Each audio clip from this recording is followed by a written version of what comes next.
What do you do? And your people, your peers, your friends, they just decide that, we don't want to be with you. You know, you are a failure. So what keeps me up at night is not having customers, guys. When I don't get clients, I don't sleep. Honestly, I don't sleep. And lucky enough, I do have challenges, but I'm one person who, whenever there's a problem, I'll find a solution. It's efforts such as these which really cement the W&RSeta as the best SETA in the country, especially when it comes to supporting us as small business owners. Some of us come from disadvantaged background with no prior knowledge of how to run a business, but you've empowered us to be able to be where we are today. So just, I think, from the first part of our program that we had, and we had the panel that gave us, they shared their own stories, which yet now gets into a different part of the program where, much to what the gentleman was sharing earlier on, just sharing with the CEO and the team, how can you help? Where can the improvements be? When you run a sustainable business, then you're able to employ more people. And that's when we're going to be able to fight this unemployment rate and poverty. But sitting in this room, we are the solutions. So I would like to urge each and everyone, let's work together. And I therefore encourage that each one tell another. As entrepreneurs, let's hold each other by the hands. Let's grow each other. Maybe we need to go back to the schools, starting at grade 10. Just expose them about the opportunities in the retail, because retail is very important. I would like to collaborate with wholesale and retail SETA so that we can assist the SMMEs. In terms of township economy, we can really build strong, sustainable businesses if we all buy from each other. What has become very clear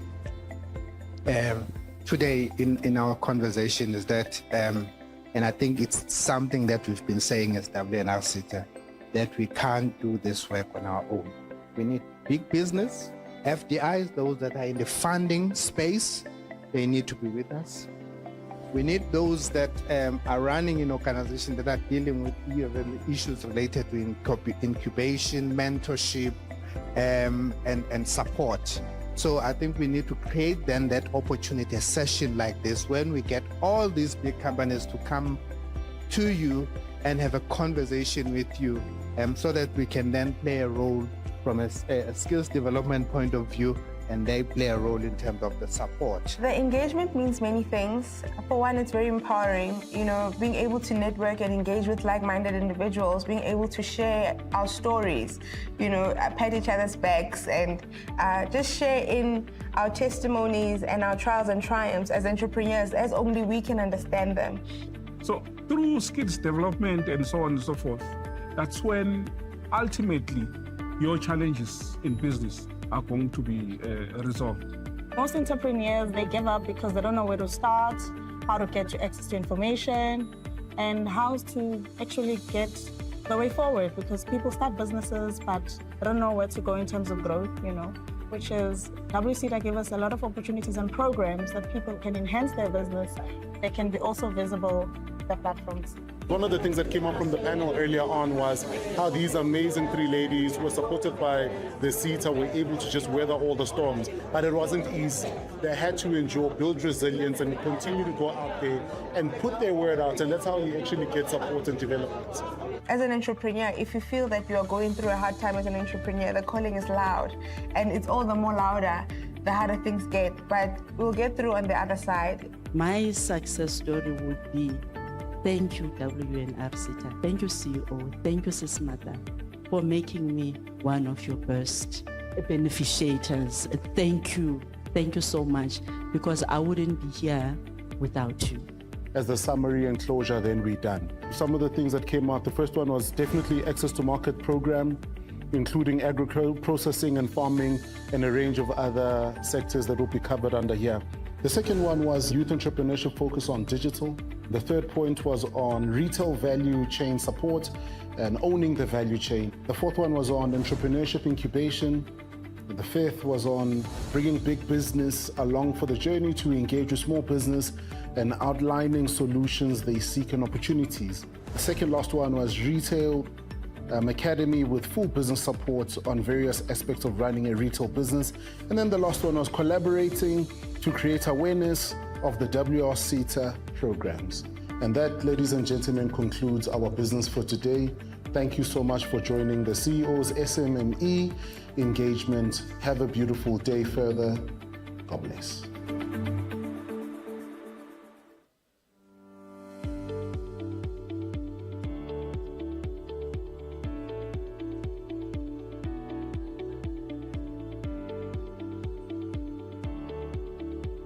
Today, we are extending the CEO Stakeholder Engagement Program. So today we're having the first ever executive conversations. You are the decision makers, and that is the reason why you are here. You are aware of the challenges that we are facing as a sector, and the solutions are actually in your hands. So hence you are here. What is really, really important for us is how do we work together to ensure that we grow the sector? How do we innovate? How do we ensure that we empower those that are in the employ of the organization?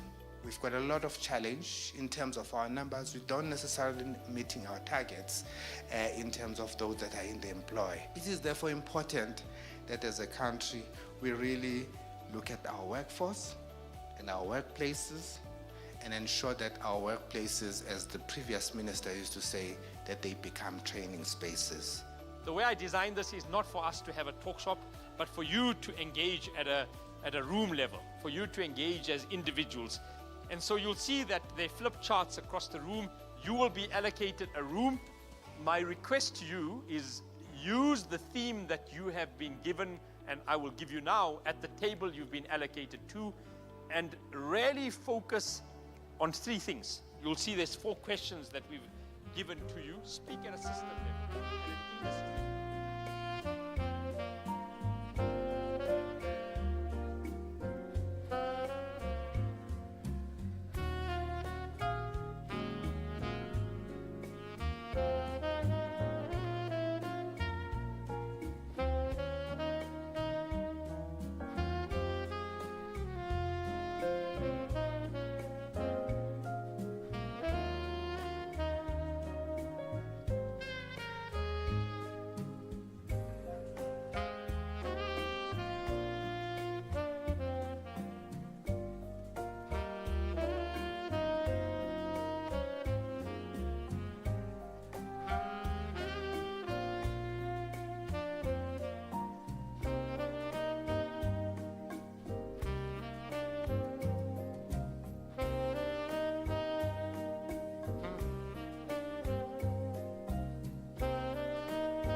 Good morning.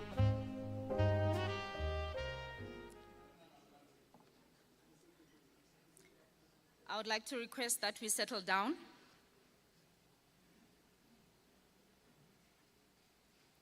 How is everybody this morning? I'm surprised we are good because we are starting off 30 minutes late or 35 minutes late. We're not supposed to be feeling good about that. But we do understand the issue of traffic, and we do appreciate everybody who has been here on time and everybody else who has managed to battle through the traffic. I can see people are still coming in. So what I'll request for now is, so that we give at least the people who are walking in a bit of time to settle down, I'm just going to request everybody in the room to bow their heads and close their eyes. Don't worry if you think I'll ask you to pray. If you like to pray, go ahead. But I'm not about to ask for that. Please, let's close our eyes. Then the next thing I'm going to request is everybody who spoke yesterday, can they stand up? Our eyes are still closed. Everybody who spoke, whether you were a panel member or you had a presentation, I'm the only one who should be having my eyes open. Even all the people who are standing up, they stand up with their eyes closed. I hope that is not very difficult. All right, now we are okay. We have people who are standing up. Now we are going to start praying. In the prayer, I just want you to start thinking about a celebrity. What is a celebrity? A celebrity is somebody whom we celebrate. And what we learned from yesterday's presentation, particularly the first speaker, they indicated to us that you need to have a skill so that we celebrate you. In other words, you need to show us what you are able to do. So everybody whose eyes are closed right now, I need you to start thinking about a celebrity. It could be on the soccer field, it could be an athlete, it could be anybody you can think of right now. Start meditating on that person and think of them. Please do not think of people who don't have skills. A celebrity, we celebrate them because they have a special skill, right? So think about that person. So I'm going to think of Gordon Ramsay. Why? Because I don't cook very well. And I always try to go through his presentations about food and recipes and cooking, and I always fail. But I'm going to think about him. So I want you to start thinking about your celebrity and imagine yourself walking into this amazing room, which is as big as this wonderful room that we are in today. Think of your celebrity being the one who opens those steel doors and welcomes you into Focus Room today. Just think about that celebrity, whether they are based here in Africa, here in South Africa, wherever they are, that person is opening the door specifically for you. Can you imagine that? So they walk you through the room. You walk in, and this amazing person says, "Come. Come, Dr. Machat. Come, Mr. Mkwanans. Come, Professor Mgobo." Your celebrity is walking with you, and your celebrity starts talking to you, and they start telling you about how they made it on the field, what ingredients they use, the level of discipline they need to engage in order for them to make it on the field, if it's a sports person. If it's Gordon Ramsay, he will start telling me about the ingredients, where he sources them from, how he separates the best ingredients and the ones that are not good enough, right up to the little decisions about the right temperature, the right time to kick that ball, the right time to pass it to the next person. So this celebrity is filling you in on these details. And as this celebrity talks you through it, they tell you about the pains. They tell you about the successes. They also tell you about the challenges that they went through for them to be a celebrity. Ladies and gentlemen, please put your hands together for the celebrities who are standing up right now. I want to take this opportunity to say, let's celebrate everybody who spoke. Yesterday we were in class. A master class at that. And a master class means we need to have mastered something. These celebrities who are standing, they took us through their journeys in research. They took us through their journeys at different levels of strategy, at different levels, at tactical level in their organizations. And they said, this is what we have done. This is what we elect to do for the future. These are our success stories. I heard Prof. Mugobo saying, these are the limitations of the study. I was like, wait a minute, there is nothing called a limitation. It's an area of improvement. So we celebrate our celebrities and would like to say, please maintain your rock star status. Do not allow it to be depleted. Thank you, and good morning once again, ladies and gentlemen. You may take your seats. Colleagues, I would not want to waste much time. I just want to indicate, as we proceed today, I know some people are tired. The journey driving here this morning was a bit difficult for most of us, but we are here nonetheless. I just want to appeal to you as you take yourselves throughout the journey. I would like to request that you think about your constituencies because the conference is ending today. As you are sitting here, you represent a particular constituency. At the first level, you represent your name. The CEO came today and with a little chat, and he reminded me, ukuthi ngiumadlodlo, umpangazitha. I remembered that, and it made me remember that I represent that name before anything else. At the second level, you represent the organization that pays your bills. Whether you like that organization or not, unfortunately, you do represent that organization. And at the third level, we represent our customers. One speaker said yesterday, our role is not only to deliver on customer satisfaction, but to ensure that we lead towards the success of our customers. So before I call upon the first person who is going to speak, I just want to appeal to you, write notes, have moments to meditate on what is your role as you go back into wherever you work, what will be your role and what will be your contribution towards these three entities or these three constituencies. Because yesterday we were told if we don't contribute to Africa, our rockstar status will be depleted. So let's meditate on what contribution are we taking with us when we leave this venue today in terms of contributing towards the names that we represent, contributing towards the organizations that we work for and the organizations that we are loyal towards. And thirdly, our contribution towards the various customers that we serve. It could be students, it could be employers, it could be government at large, and so on. So I would like to request that we meditate on that, and at the end of the day, we think about all that. So, ladies and gentlemen, this is not an opening. This was just to warm everybody up. I would like to introduce you an auspicious gentleman whose silence will shock you. I was even surprised that he was with us and mingling with us simpletons yesterday, as peasants, and some people did not necessarily recognize him. This gentleman, his focus is on ensuring the governance and oversight of the wholesale and retail sector. When things are going well, it is because he is doing his job in terms of ensuring the strategic oversight. The chairperson of the SETA Board and Executive Committee, Mr. Reginald Sibia, he represents the fuel retail sector. That is where his contribution is in. And he's involved in all related issues, such as the regulatory framework development and the implementation of different elements to do with the legal and regulatory framework in the fuel sector. His role involves providing strategic leadership in the motor industry, especially in the bargaining council, on issues such as supply and logistics challenges, media representation, environmental and legislative processes that affect fuel retailers using various consulting and professional bodies. He is responsible for developing and implementing institutional and financial reviews for the Fuel Association. His engagements include strategic government oversight and stakeholder relations with various role players, including the Department of Education, the Department of Labor, the Department of Trade and Industry, amongst others.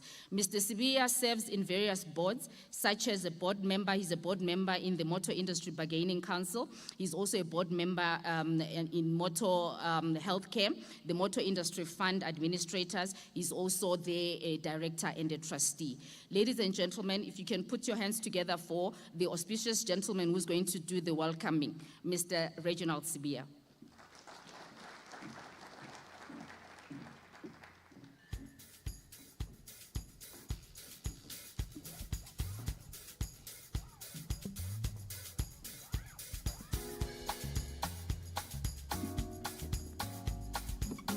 Thank you, Program Director. I'm a bit jealous because I know today is the last day, and there won't be tomorrow morning where you'll be asking us who presented today to stand up as celebrities. But thank you very much for that nice introduction as well. And ladies and gentlemen, I greet you all and would like to just recognize a couple of stakeholders that are here with us today. Firstly, the Deputy Director General for Skills Development Branch of the Department of Higher Education and Training, Mr. Zugile Mvalo. And also like to appreciate and recognize the board of the Wholesale and Retail SETA. These are the giants on whose shoulders I stand. And I want them to just stand up so that you can know who they are. I know some of them are in China as we speak, as part of our oversight role, but those who are here, can you just stand up and then can we give them a huge hand of applause? Thank you, thank you. These are the people that assist me in this oversight role of our beautiful organization. And also, I'd like to recognize the Wholesale and Retail SETA management team that is here, which is led by our beloved CEO, Mr. Tom Kwanazi, which you all know. The representatives of the Wholesale and Retail SETA's constituents, business and labor organizations that are here. And I have actually recognized one, and also is on the program, Mr. Matabane from Black Business Council.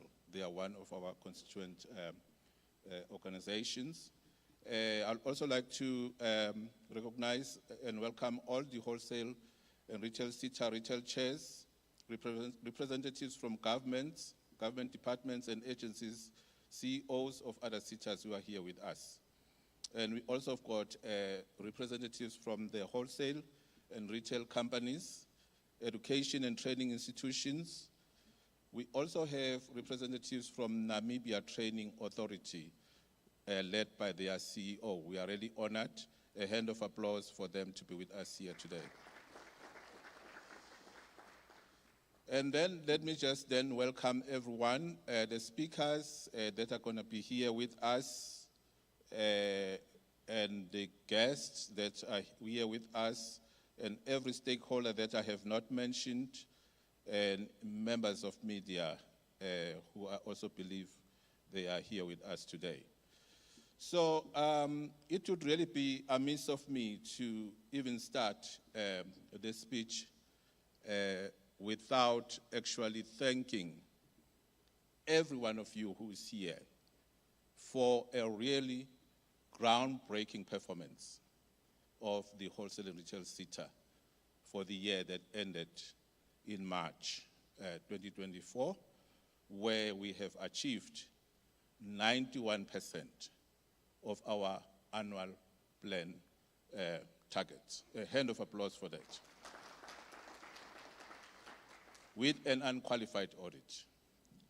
And at the last AGM, the CEO has already committed that we are looking at 95% at the end of this financial year. Let's give him a hand of applause before he achieves it. So, ladies and gentlemen, on that note, let me again welcome you all to this research conference. We also have stakeholders that are joining us online. And, sorry, this thing is competing with me.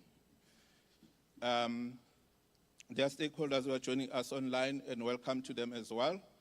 We'd like to also just appreciate the unwavering support from all our wholesale and retail companies, because we know that without their support, it will actually be impossible to implement any of these research initiatives that we have achieved, and also the research initiatives that we'll be looking at.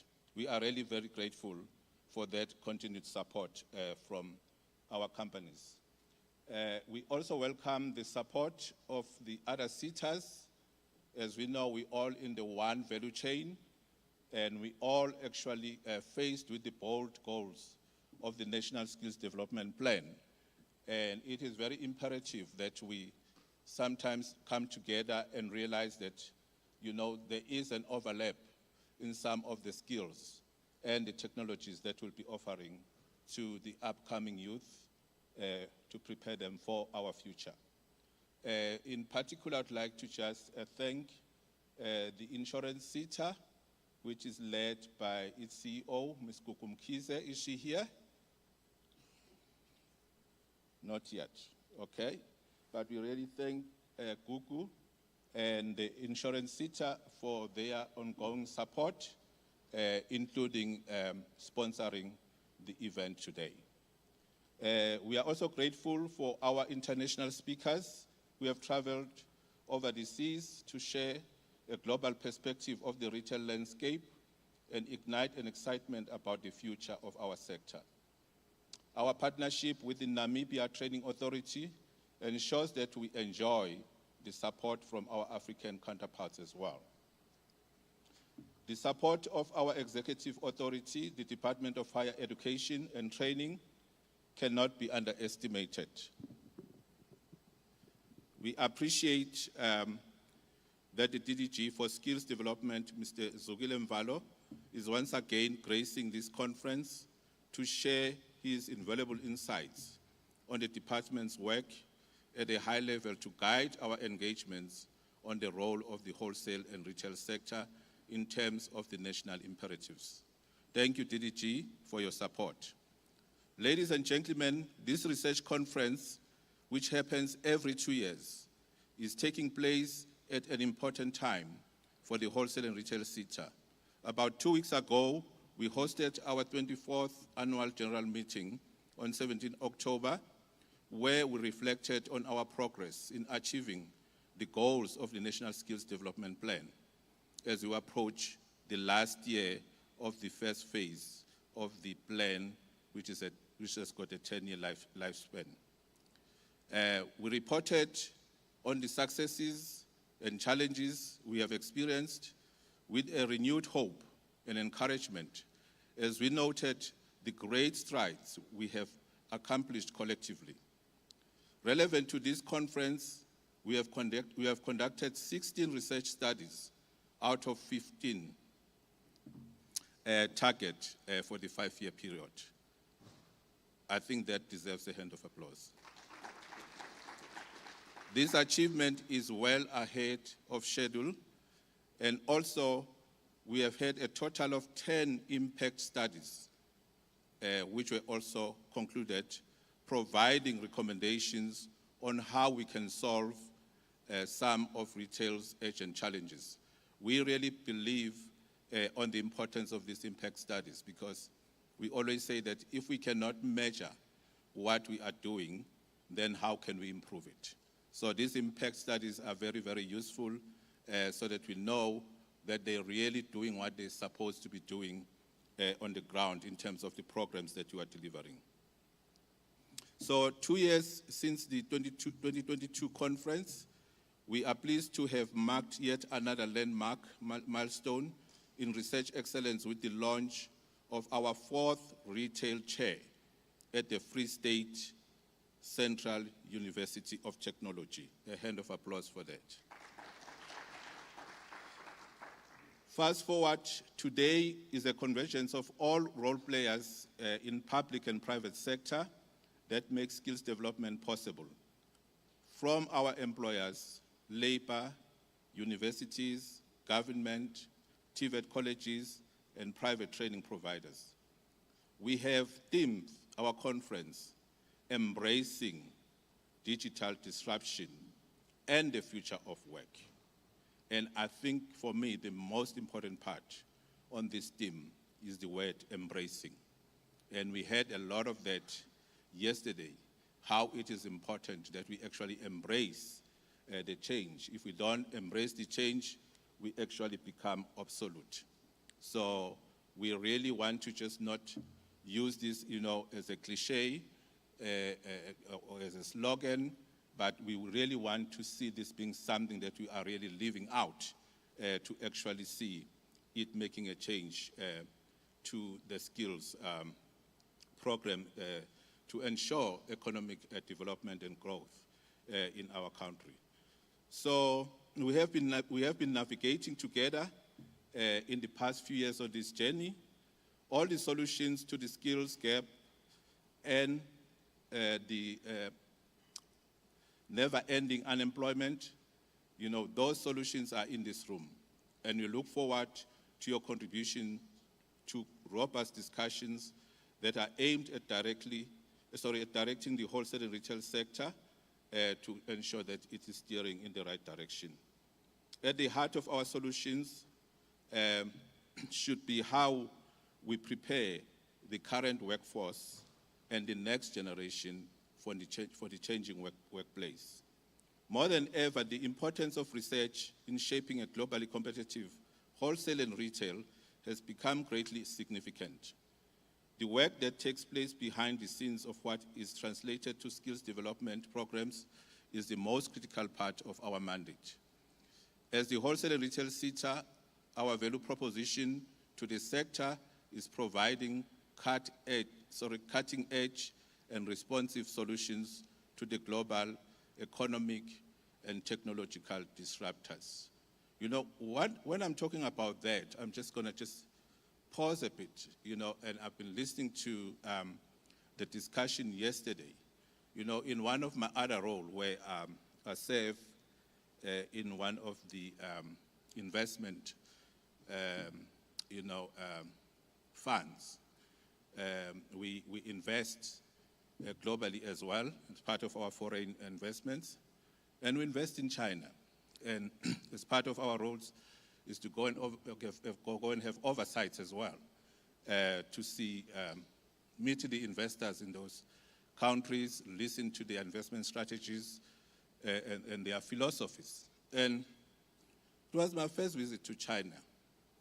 And I must say, I came back with a deficit in my thinking when I looked at the young women and men in China running venture capital, you know, companies, some of them close to being billionaires. And 10 out of those venture capital companies we visited, where we invest, they are actually retail. 10 of those, they are retail. But the central point why they are so successful, even in China as an economy, they are showing double-digit growth. The common thread was that all their innovations are actually based on 4IR and artificial intelligence. They just make 4IR and artificial intelligence a reality, a business that brings them money as young people. So when we talk about this transition, when we talk about this, 4IR and skills development, for me, if it cannot translate into real jobs, if it cannot translate into economic growth, if it cannot translate to empowering our youth, to own these businesses so that we can go and invest in the businesses of our youth because of their innovations. So I think when we do all of this research and we learn these programs, we must actually make sure that this is at the heart of everything that we do. So we're really looking forward in the next few hours in this conference that will reflect on some of the research initiatives that the wholesale and retail SETA has done, and also, frankly evaluate it and ensure that what has been done is creating the right impact. If not, what more can be done? And that needs various capabilities and skills that are in this room. So this conference is a challenge to all stakeholders and role players to partner with the wholesale and retail SETA, firstly to identify key technological trends and their implications for the sector.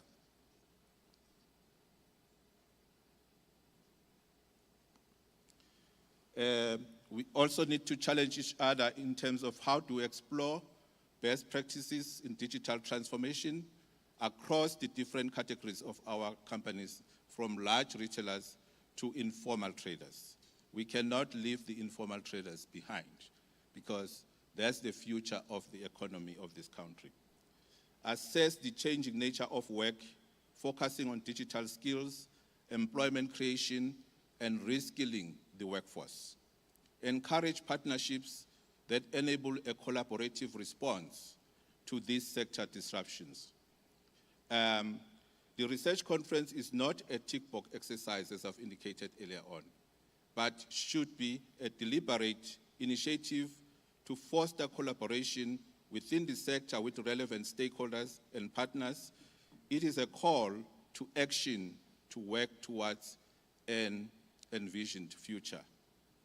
And that envisioned future, which looks at embracing innovation to enhance consumer experiences, prioritizes workforce upskilling to remain competitive, and harness digital tools to create opportunities for all businesses. As we prepare to engage, let us be reminded of our reality. We live in a rapidly evolving world where you either adapt or become obsolete.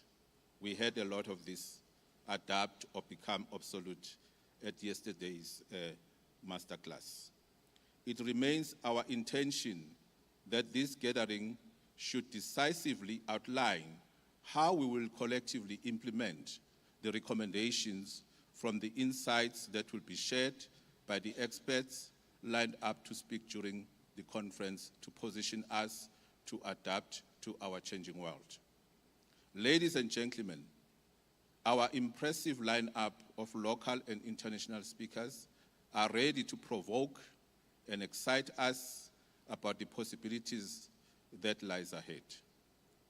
We look forward to the engagements for the next few hours that we will spend together as we deliberate on the skills, supply, and demand to find appropriate responses that will prepare the wholesale and retail sector for sustainable growth. May we embrace our challenges and turn them into opportunities to make a lasting impact on the future of our economy. Thank you.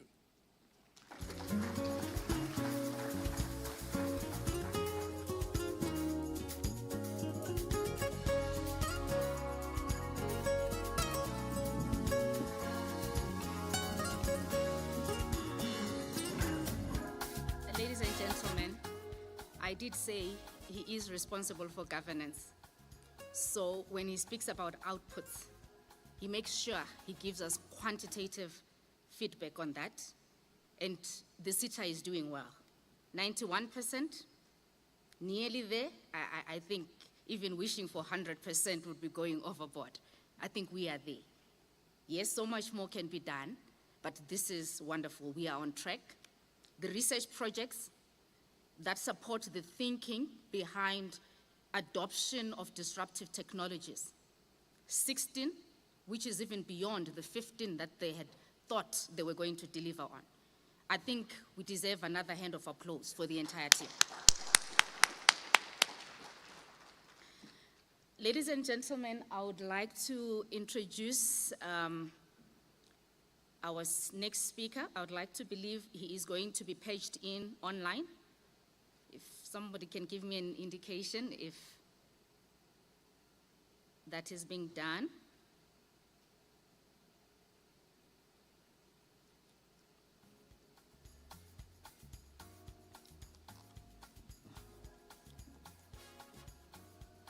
A signal, if someone can give me an indication.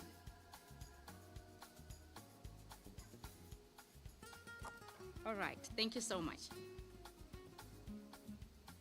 Okay, I do not quite understand the signal. Somebody just assist me.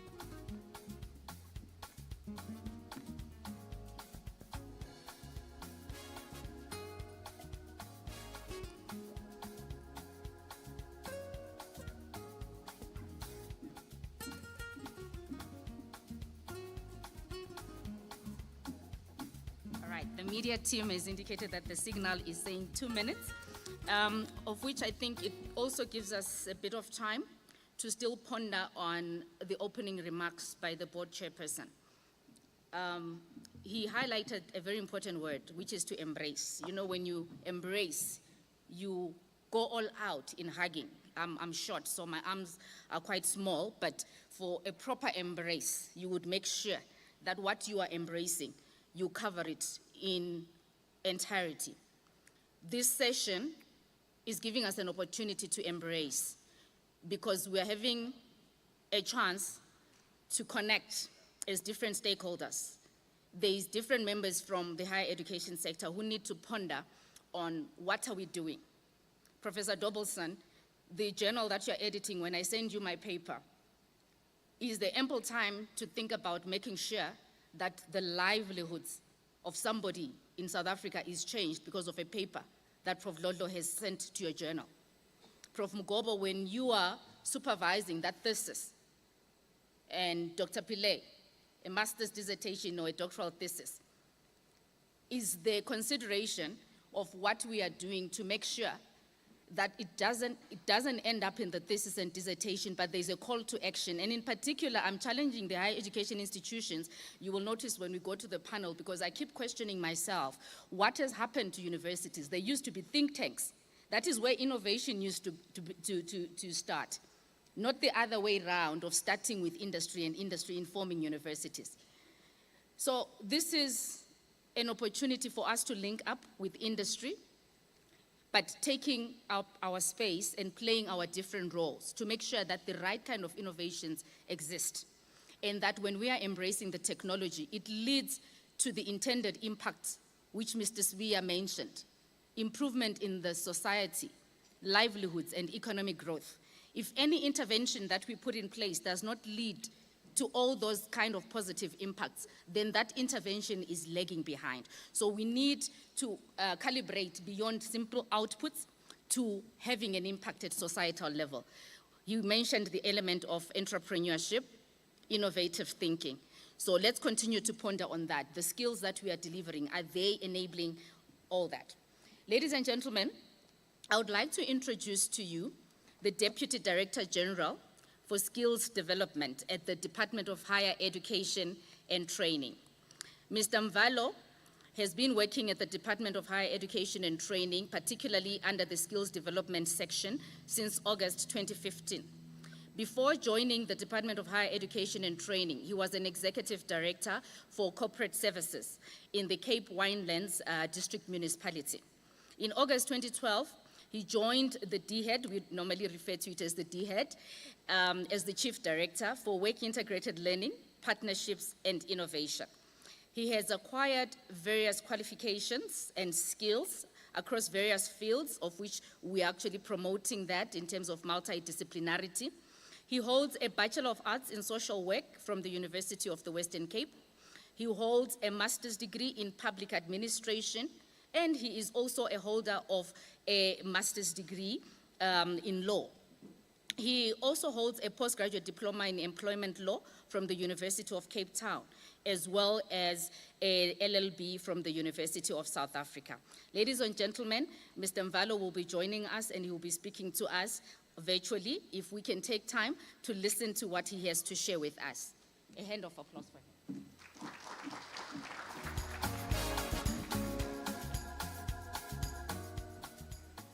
Program Director, the Chairperson of the Wholesale and Retail SETA, Mr. Reggie September, and the members of the Accounting Authority of the Wholesale and Retail SETA, Chief Executive Officer of the Wholesale and Retail SETA, as well as members of the executive and the entire staff of Wholesale and Retail SETA.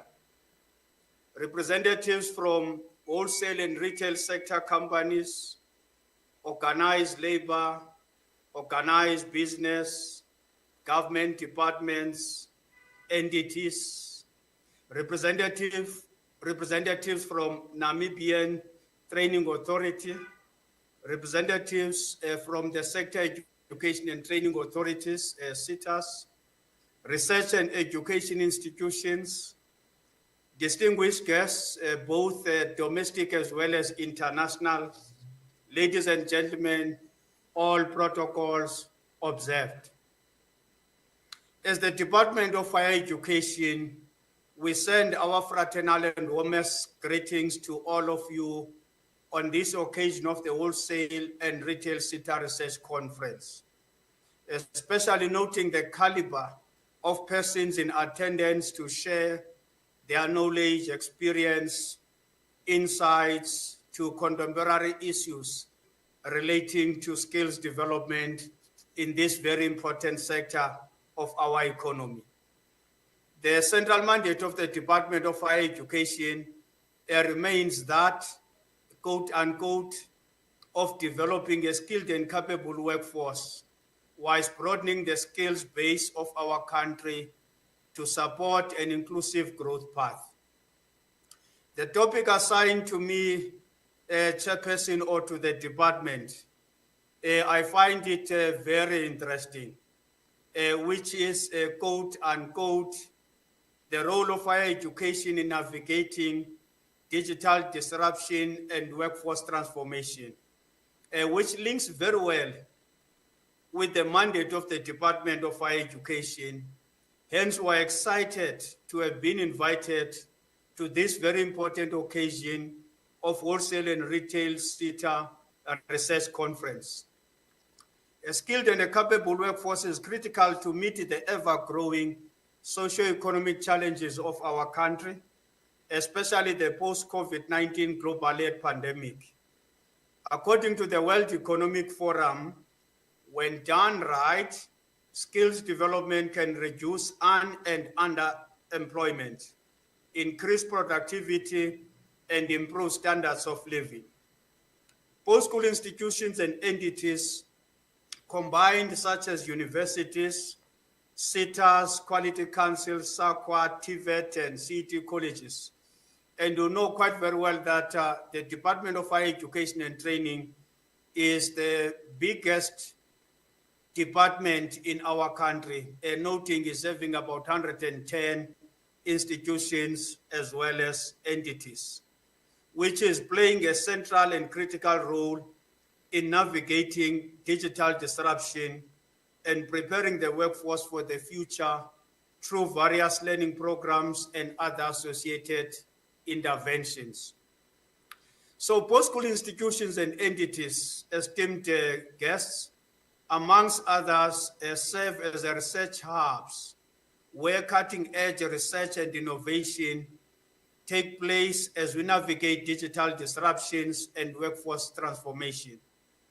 Our post-school system values highly the partnerships, especially with the industry players, as well as organized labor, in our drive as we are addressing the challenges and opportunities presented to us by digital disruption.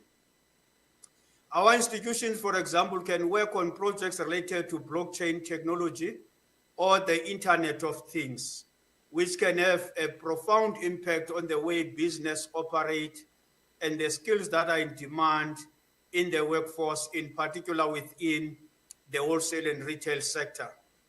The Minister of Higher Education and Training finalized the report on the implications of the fourth industrial revolution to our post-school education and training. That was in September 2020.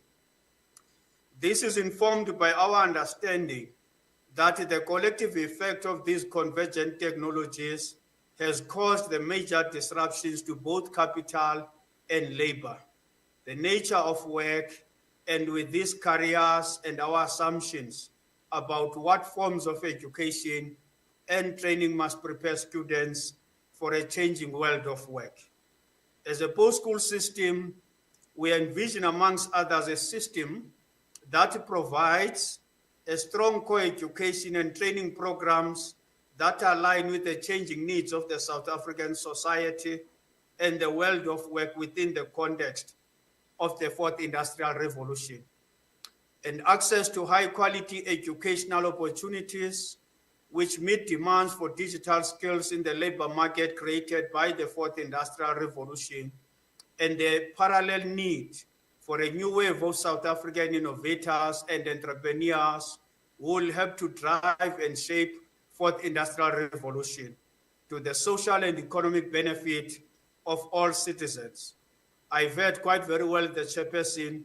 He was quite very affirmative and emphatic with regard to the implication and the impact of the work that we are doing in all areas, whether we're dealing with the digital economy and other areas.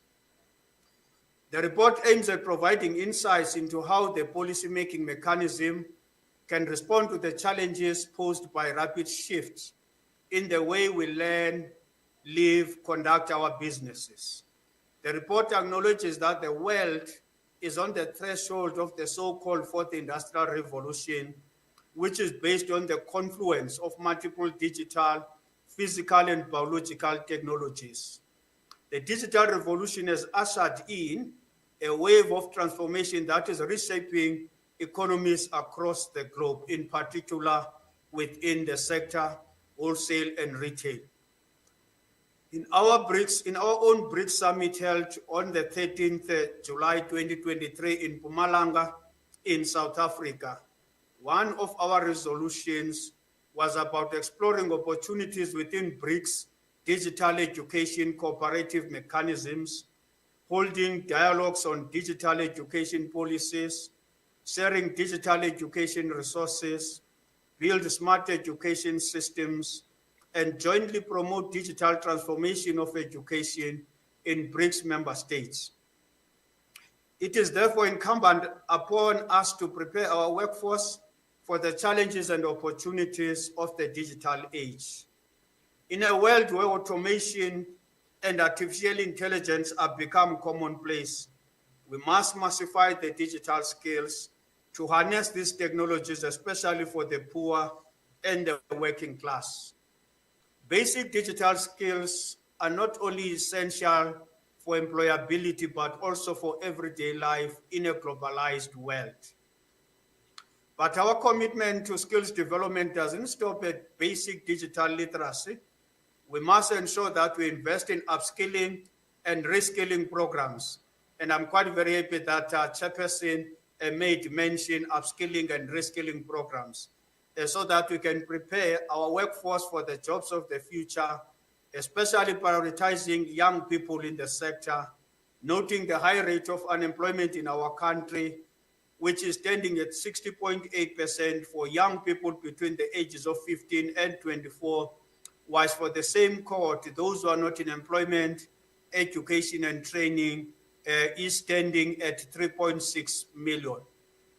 The digital economy offers a vast array of opportunities, from data analytics to cybersecurity, from software development to digital marketing.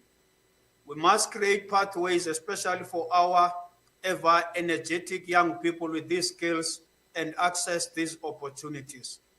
What is clear to us is that the fourth industrial revolution is not just a technological revolution, but a societal and economic transformational imperative, as so alluded by the chairperson. The world of work is changing rapidly, requiring the post-school education system to make adjustments in order to keep up. The wholesale and retail sector is a good example.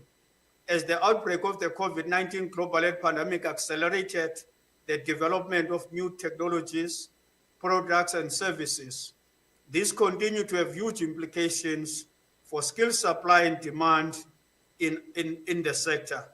The demand for digital skills in particular is evolving apace with the many advances in technology. This has impacted both the world of learning and the world of work.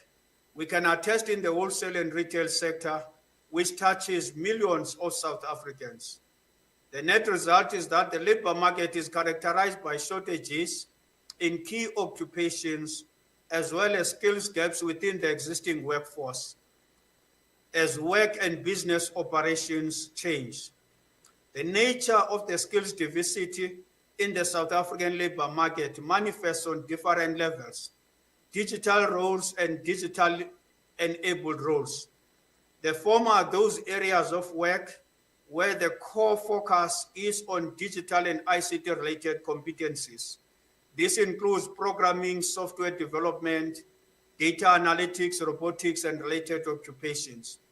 Digital-enabled roles are those that rely on technology as an enabler, but the core competencies are not inherently digital or ICT skills. The wholesale and retail sector needs to be strategically poised, as mentioned by the chairperson, to understand the skill set necessary for these developments and determine whether these skills will be supported through skills programs or part of full qualifications as envisaged in our post-school instruments. The forever relevant question for the wholesale and retail sector is how it will ensure that the labor force, both unemployed and employed, achieves employability through skilling, reskilling, and upskilling wholesale and retail sector, given our legislative and policy mandate, available resources, and the strategy in place.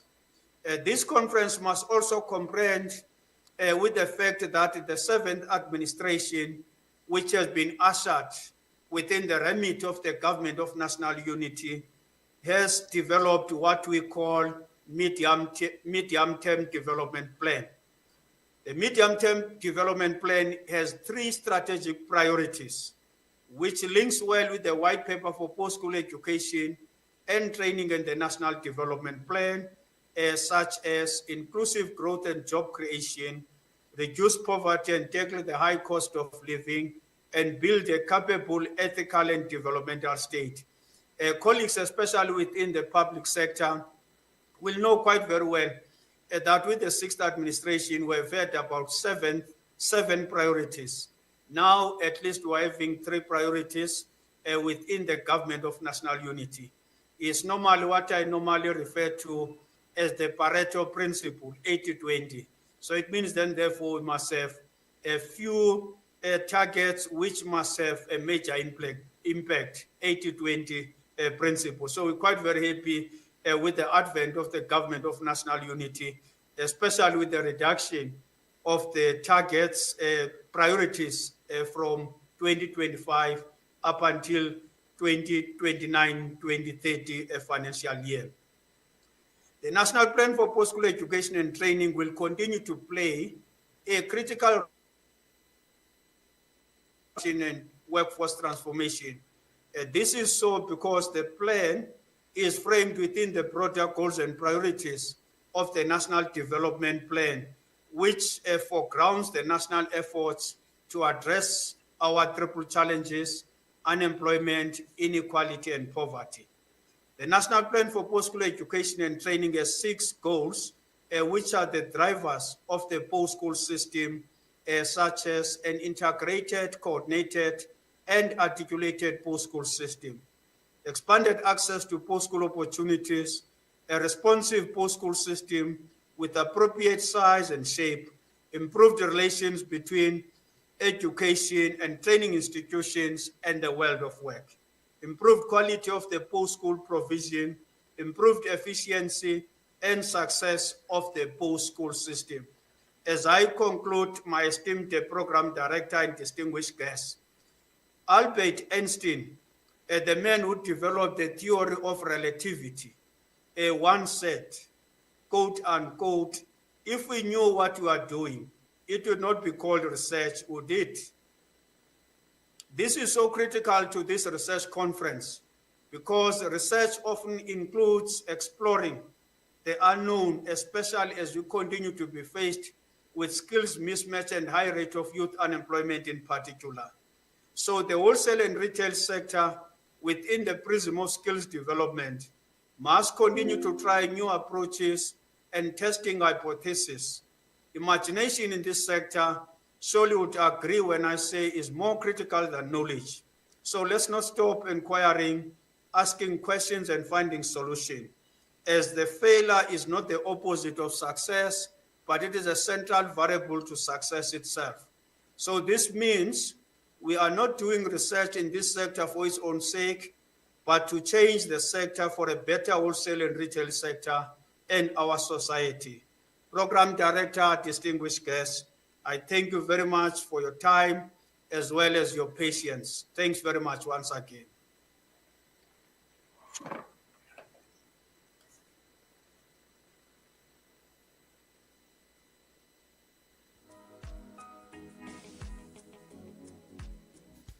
Gentlemen, again, I found that very interesting, building on from yesterday's discussions.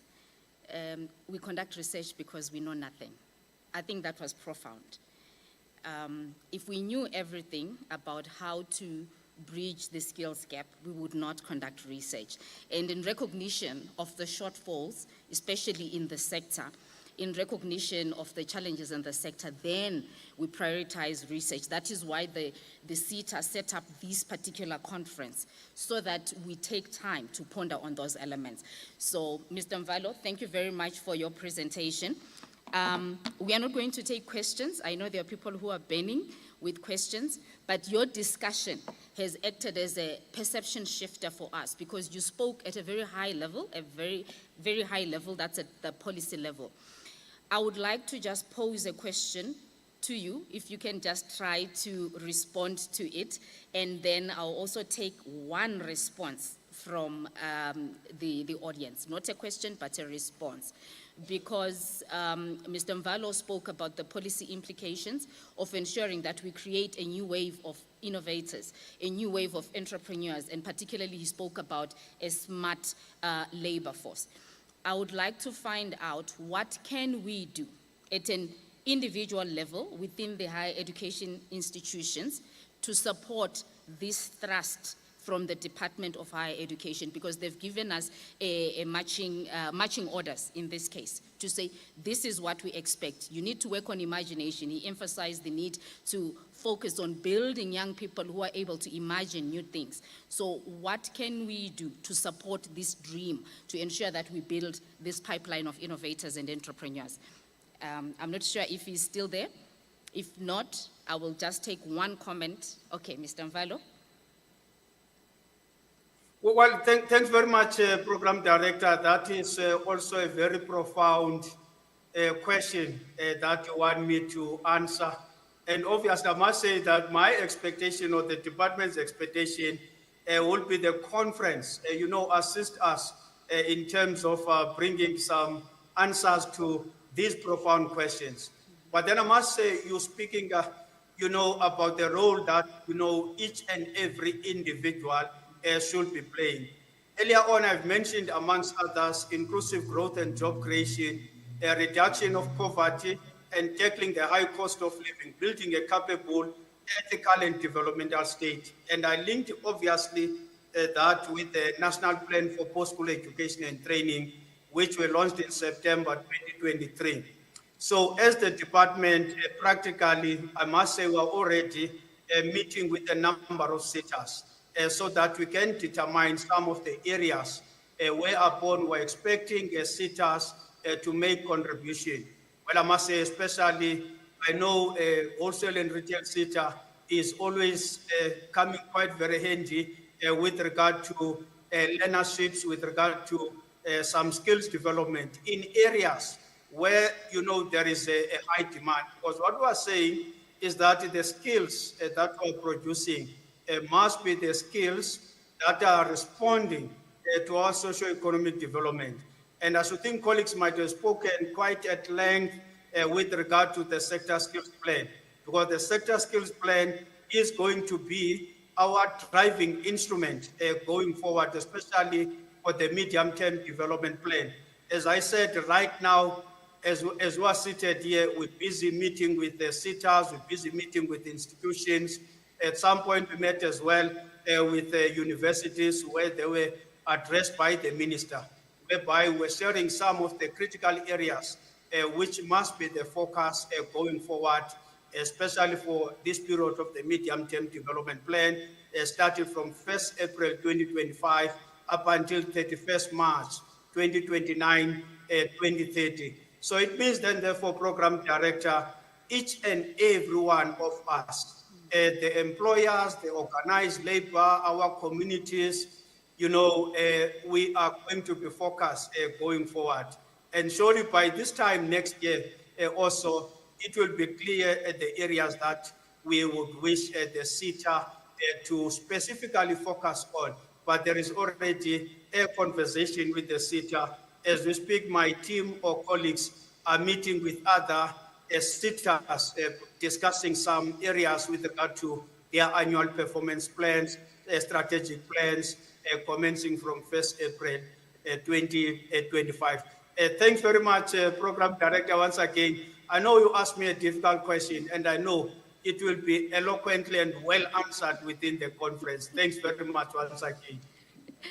Thank you very much, Mr. Mvalo. The response actually enabled me to ponder. You complicated my question with your response, because I'm asking myself as I'm standing here to say, if entrepreneurship is not working in Africa, that means there is something we are not doing right. Because Africa is considered the poorest continent because we have got a larger contribution of the informal sector more than the formal business sector. But what are we not doing right in terms of getting those entrepreneurs in line and capacitated through these digital tools and these digital disruptions?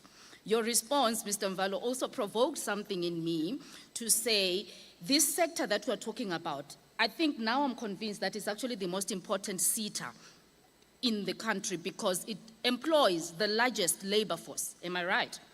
And not only that, the retail sector is the largest contributor towards gross domestic product. More than 60% of GDP in South Africa comes from this space. So this renders this discussion ever more so serious, because if we are not delivering on skills that are going to enable us to push or to drive that economic growth, it means then we are failing the country, we are failing society at large. So this response that you have provided actually renders this discussion even more serious at a personal level and also at different levels of the stakeholders. I just want to check if just one person from the audience can respond and not answer, just to respond on the reflection by Mr. Mvalo. Just one person in the room. I'm not sure. There is so much silence. Are we still meditating on our celebrities? There is another celebrity online, I know. Any one person who can respond. If you can assist me, if anybody can see if there is a hand. I actually hoped that that means maybe my contribution did not stimulate. Mr. Mvalo, maybe you have intimidated the audience. All right, finally someone is courageous. If you can just assist just one, a response, not a question.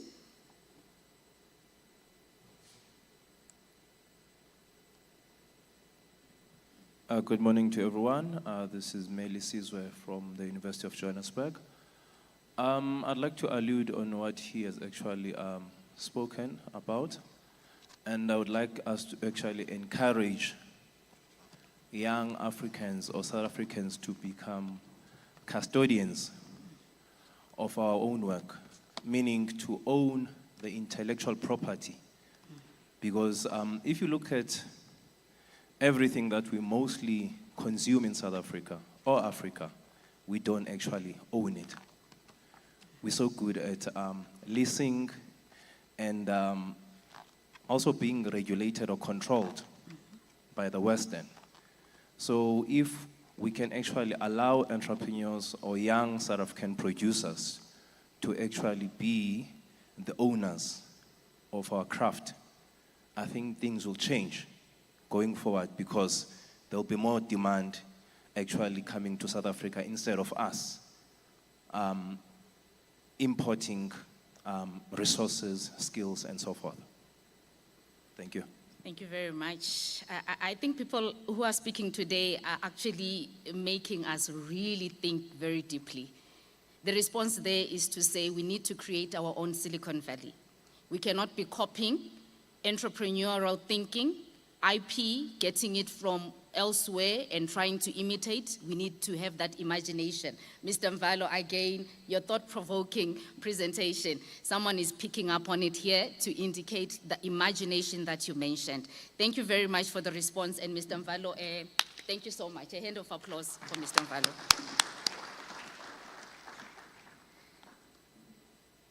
Thank you so much. Colleagues, are we here?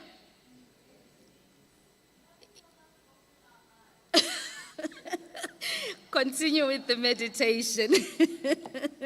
This is thought-provoking, isn't it? Is it not? Not sure. Not yet there. Can we see where we fit in the whole matrix? Can we find our space? Are we thinking and reconsidering what else to do? How else to do it right? What we're doing right?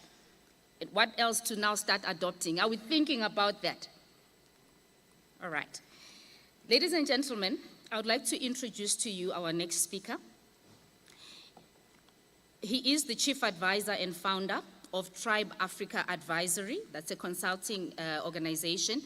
Dr. Rutendo Huindingwi leads a boutique business development advisory firm that works with private and public organizations in enhancing the capability of doing business successfully on the African continent.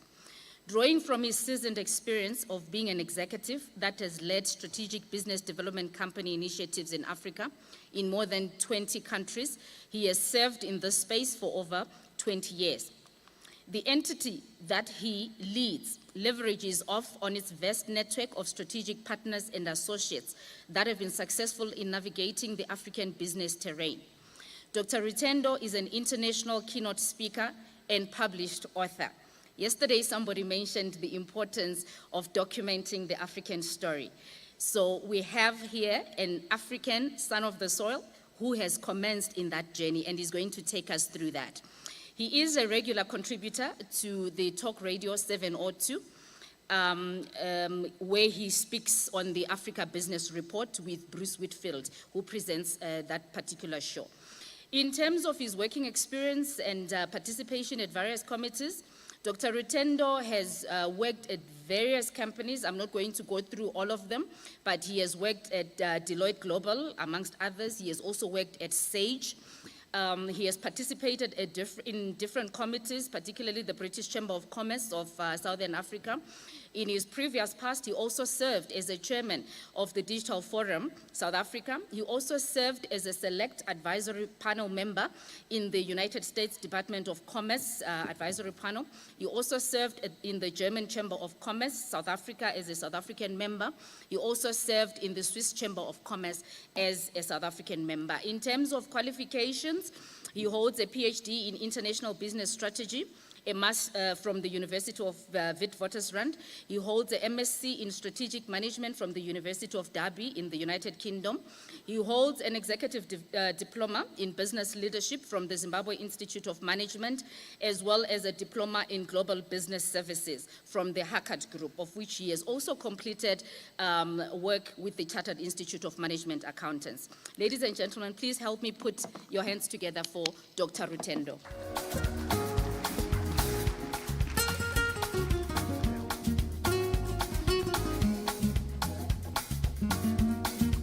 Is the mic on? I didn't want it to fall and fall on me, and then you guys have to explain to my wife why the MC fell on me. Guys, don't start the timer yet. Can you please stand up? Please stand up. Timer, guys, don't start the timer. This is not my time. Please stand up. Okay, cool. Good. I want you to look at somebody. Look at somebody. Look at somebody. Mr. Mkwananzi, even you as CEO, I know people are afraid of you. Comrade MC, come and look, see. People are scared. Right. Look at somebody, look them directly in the eye, and ask them this question. Look at the MC, she's 200 meters away. Ask them this question. It's a serious question because it can change the political stage of the world we're looking at. It can affect the politics in America with Trump and Kamala Harris. Ask the person, no, this is serious stuff. Did you brush your teeth this morning? You can take a seat. You can take a seat. Good morning, ladies and gentlemen. Take a seat. Can I have my slides, please? I don't see my slides. Oh, do I click on? All right. Good morning. Saribonan. Kuyamora. Good morning. Hey, good morning, guys. Give me a bit of energy. My name is Dr. Rutendo, and today I have the absolute pleasure of taking you through this journey called Skills Area Needs through a framework called TITO to the power of RD. I'll unpack it for you in terms of why it means and how it relates to the great conversations that you guys are currently doing. And I usually used to call these a master class. I don't call them master classes anymore. When I do things talking about Africa, it doesn't matter the country or the location, I actually call them an Afri-class. Why do I call them an Afri-class? Because Africa is too big for a master. Does anybody disagree? No, good. Welcome to my world. So, in the next 30 minutes, I'm going to take you through a roller coaster ride through a framework that I've developed over the years when I give input around skills development, growing business in Africa, or giving insights. It's called TITO to the power of RD. Nothing to do with our beloved Reserve Bank governor. It was just a pure coincidence. But there are 4 key components that I want to leave with you this afternoon. We're going to have a bit of fun.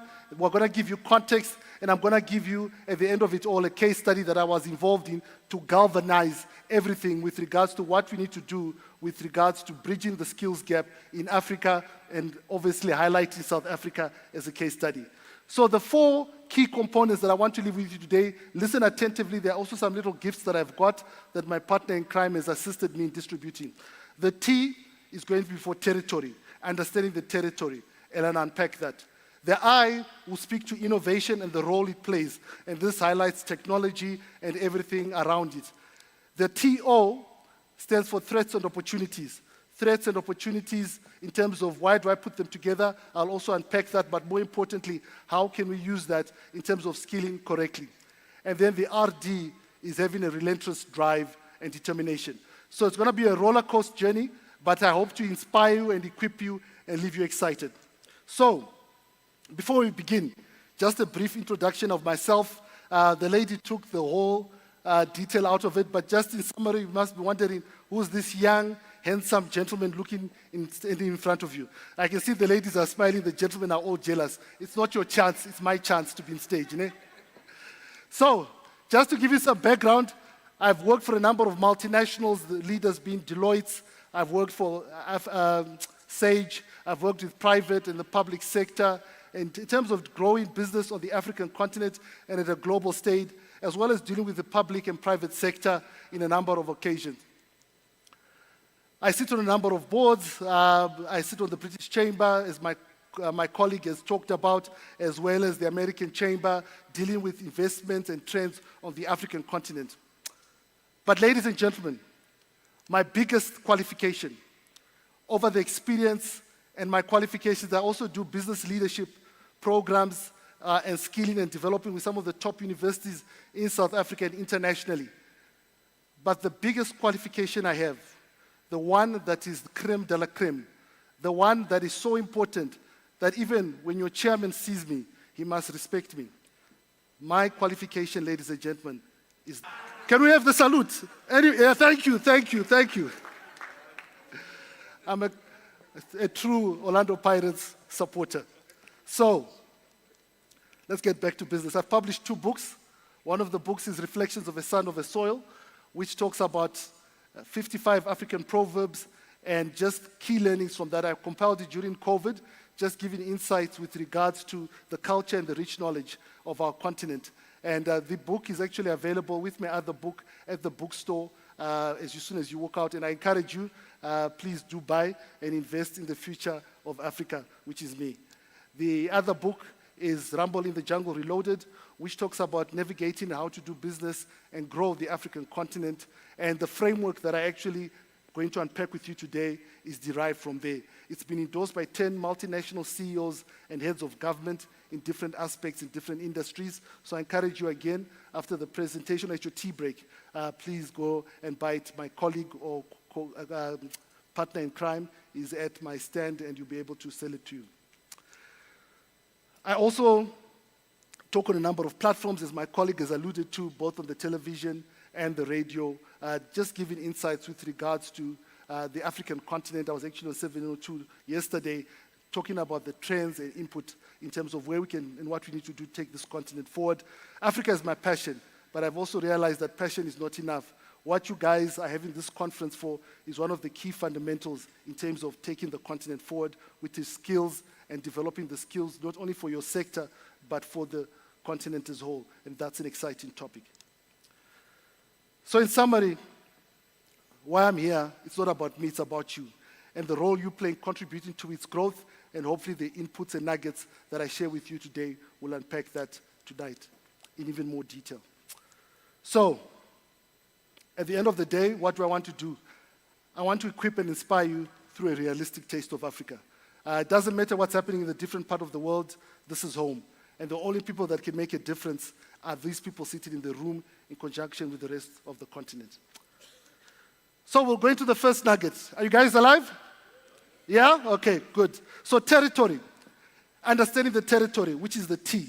So let's look at the territory and how this relates. I'm going to share with you some stats, some statistics, some very scary statistics, but it's very important to understand the challenge or the opportunity from a global, a continental perspective, and then eventually in terms of the solution around it. Now, there are over 16 million young Africans that are facing unemployment annually in Africa. Okay, 16 million, remember that number. At least 11 million young people join the African labor market each year. And these are the UNESCO labor skills analysis numbers. But Africa only generates an average of 3.7 million jobs annually. Now, you have to think, that's not a catastrophe, that's a major problem. But the beauty of this is I'm going to take you through a journey and eventually offer you a case study that I was involved in that actually helped address this. But at the end of the day, ladies and gentlemen, this is the challenge we have in Africa. We've got a population, we've got wonderful people. I call myself an Africa realist. Why do I call myself an Africa realist? I seem to be echoing. Can you guys hear me clearly? If you can see me, I'm the good guy on stage. But the hearing, can you hear me? Okay, cool. I'm African realist in what sense? Because the demographic dividend that we talk about Africa is absolutely useless if we do not convert the capability and skill and provide opportunity for young people. Africa is 3% of global GDP. We have about 1.3 billion people on the continent, which is great. But if we don't create solutions and think out of the box, not in the way we used to do before, then we're in for a disaster. And hopefully, as I take you through this journey, give you some case studies and insights that align to some of the strategies you do, you can see the opportunities in overcoming these challenges. And the last statistic is sub-Saharan Africa, the informal employment is a percentage of total employment is 89%. So my colleague there highlighted the challenges we have in terms of Africa having a huge contribution of the informal sector in terms of that is the source of industry on the African continent. Again, it's not a curse if we're able to scale that informal sector to big organizations. So that's a reality check in terms of Africa. We're not talking about skilling, we're not talking about young people. This is what is happening. My son did his first year in university, well, he's doing his first year at university this year, and as soon as he finished matric last year, I said to him, you have not matriculated, you are entering the unemployment world. It kind of baptized him with fire, but that was the reality. I said, don't think about yourself graduating in 4 years. You are officially unemployed. The only satisfaction you have is your mother is cooking you pap and voros every evening to make sure you don't die. But that's the reality of the young people out there. Okay, so the next thing I did, and remember, was setting the scene in terms of understanding the territory. And please listen carefully because I'm going to have a little gift and quiz later on. I went and researched and I said, what are the top 10 sectors that are driving growth in South Africa? You guys are also familiar with them, and you'll see out of the 10, obviously e-commerce and retail, which is smack bang in your industry or in your world, is one of them. So it's absolutely critical to realize that the skills that you're developing or you are investing in developing are directly involved in contributing to the economic growth of the South African market or industry. Are we together there? What is even more important is to realize that I talked to you about 3% of the world's GDP is Africa. Over and above that, Africa's GDP, 50% of it lies in 5 countries. 50% of Africa's GDP lies in 5 countries.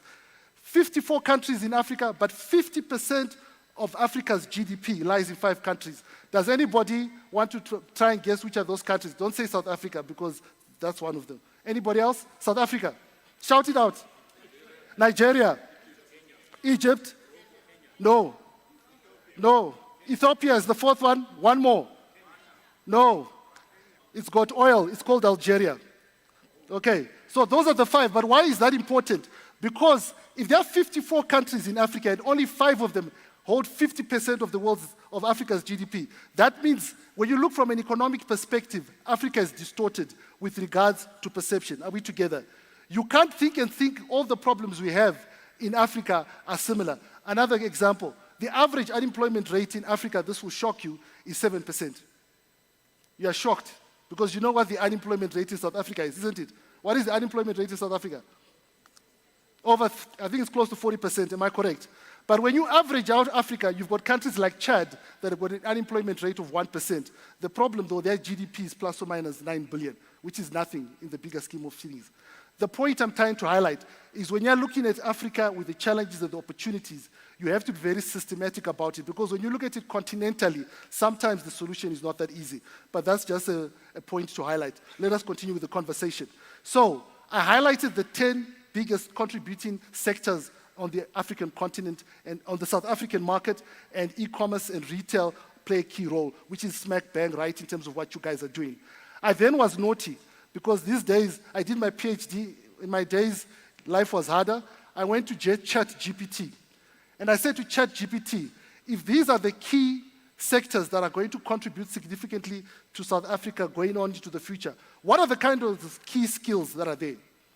And this is what ChatGPT gave me, the top 10. According to ChatGPT, these are the 10 key future skills needed in South Africa. So you look at the list: digital and tech skills, green energy, manufacturing, entrepreneurship, right down to tourism. So initially what I was going to do, I was saying, gosh, I'm coming to the SETA program, I'm going to be talking, which one should I focus on? And then I actually realized that all these sectors, whether you like it or not, because of the future and the world we're living in, actually impact your sector. And I'm going to give you examples and show you and highlight that. But what is absolutely critical is that, I remember my old boss used to say when I was at Deloitte, is that sometimes the solutions that helped you solve the problems where you are now are not necessarily the same solutions you can use into the future. And that's why the future skilling of our people, there's going to be a tremendous, and there needs to be a paradigm shift in terms of how we think and how we skill in order to address this. Because more or less every relevant topic there with regards to the future skills needed in South Africa, if your organization, and I'm talking about W&RSeta, not just the universities, not just the research bodies, not just the innovation hubs, I'm talking to you as an entity. If you are not skilling people in one way or the other, or creating a skill base that touches one of these, you are not going to contribute significantly to the right skills to bridge the future. Okay, let's go and look at some stats with regards to e-commerce, online retail, because it is the future. Globally, the market for the e-commerce space, and you'll understand later on why I've highlighted e-commerce when I show you other statistics, is $49 billion US. And I always do this because it's important to understand the context. From an African perspective, is $49 billion US. So this is Africa. The size of the e-commerce online retail market is $49 billion US. It's got a year-on-year growth of 14%. And it's estimated by 2027, there are going to be 609 million users on the continent, or consumers accessing and utilizing e-commerce. And the penetration is 44.3%, just in terms of measuring, in terms of the growth of e-commerce on the African space. Now, I always look at things from a global scale as well. Why? Because it doesn't help for us to impress ourselves and be comfortable with our statistics in Africa not bearing into appreciation what's happening globally. I've said the global market, the African market for e-commerce and retail, which is the space you play on, is $49 billion US. The global figure is 26 trillion. But what I want you to zone in on is that the year-on-year growth in Africa is 14%. Globally, it's 19%. If you look at traditionally emerging markets, which make up Africa most of the time, our growth rate on average is higher than global rates because we are coming from a low base. But for the retail market or for the online e-commerce market, the global growth is exceeding the African growth. So what just this means is that there's going to be an influx of the e-commerce space on the African market. And a good example of this, you've seen it with Shemu and Temu. So it's a warning, because why is this a warning? The reality is that when you're operating in a digital world, the traditional geographical boundaries are no longer existent. As long as you can trade digitally, communicate digitally, it can be a blessing, but at the same time a curse. Henceforth, when you skill, and I'll show you the case study of Temu in terms of how they are skilling, you don't have to think of skilling for a skill base just to benefit the South African economy. You'd say, how can I skill my resources to be global resources? And that's a different kind of mindset. Are we together? All right. Don't hate me. You can hate me afterwards. Coming back to South Africa. If I look at the South African market, and I think this is retail, the wholesale and retail sector, it's 1.1 trillion. That's about $80 billion US dollars. 21% of the labor workforce you guys contribute to. E-commerce platform is 71 billion. So of the retail sector, it's only 21 billion, so it's still a small amount. But having said that, what is interesting though is South Africa's growth in terms of e-commerce is 29%. The global retail, I said, I think is plus or minus 18%. South Africa is 29%. The average I gave you before was for the whole of Africa. Can you see why averages are distort a lot of things? But my point is, there is something that we're doing in terms of the e-commerce market in South Africa that is not only shooting out the lights in Africa, but is shooting out the lights globally. And that is actually a blessing and something we should ride on. Your Takealots have made huge investments on the continent. Obviously, you've got your Amazons that have come on to compete. But it's actually a sense of joy and a celebrity point that in South Africa, we've got a growing market, and it shows that we're able to not only perform at global standards, but also skill and equip resources at that global standard. Are we together, folks? Alexa, good. So, the first nugget was just to set the tone in terms of understanding the territory. I'm going to go into the next nugget, but before I do that, I want to ask a very short question. The first person who gets it right, and once, I know there are a lot of researchers here, so we want to see who are the smart people in the room. But according to the SA Department of Higher Education, DHET, is that the nickname? I'm one of you. On 2022, fortunately, the DDG was here. He was going to endorse this, but I'm endorsing it on his behalf, so I'm the acting DDG now. Looking at the 35 basic skills of labor, which of these three ranks the highest as the biggest skills shortage? Okay, so according to the Department of Higher Education, and don't Google, don't chat GPT, I can see you. When we rank according to the DHET, their report for 2022, they have about 50 of them. Out of these three, reading comprehension, complex problem solving, and science, which one do you think ranks the highest as being the biggest challenge when addressing skills development in South Africa? Yes, madam, there's a lady at the back. Yes, yes, I can see you, madam. Yes, it's reading comprehension. Please clap for her. There's a complimentary book there.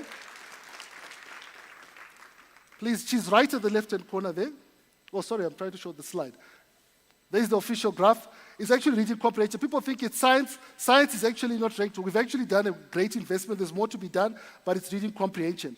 Now, it's a complimentary package with a chocolate. It's a Lindo chocolate, ma'am. It's not Cadbury. It's not Lunch Bar. I went with style, Lindo, all the way from Switzerland. There might be a sticker where it says 3 for the price of 2. Just ignore it. Okay.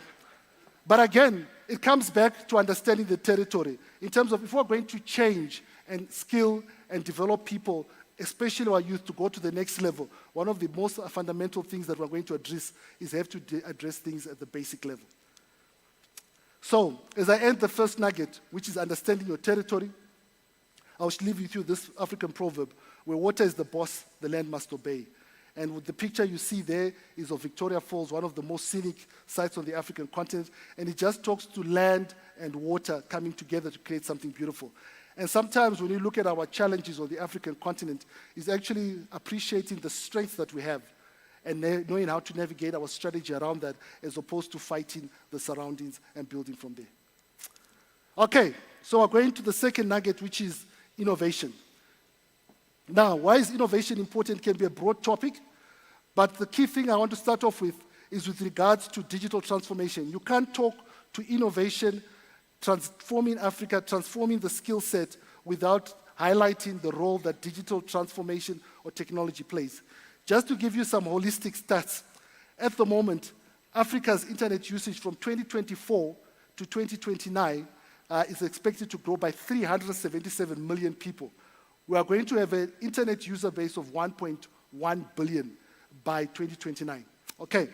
Does anybody want to know what the average percentage growth rate is for the rest of the world? Anybody want to take a guess?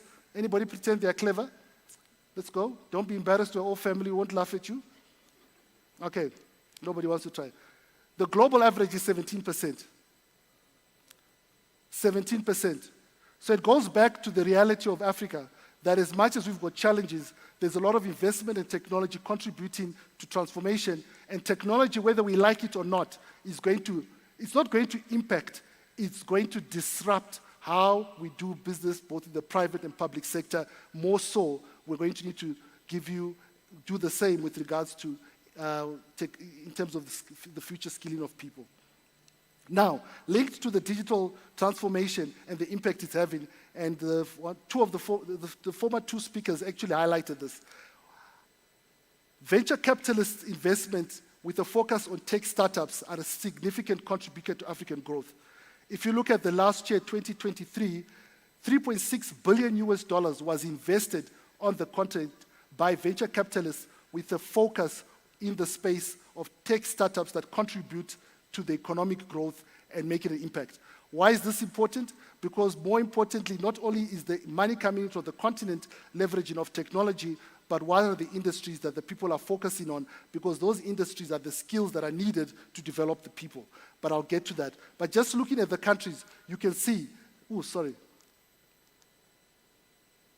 can see that at the head of the pack is South Africa, followed by Kenya.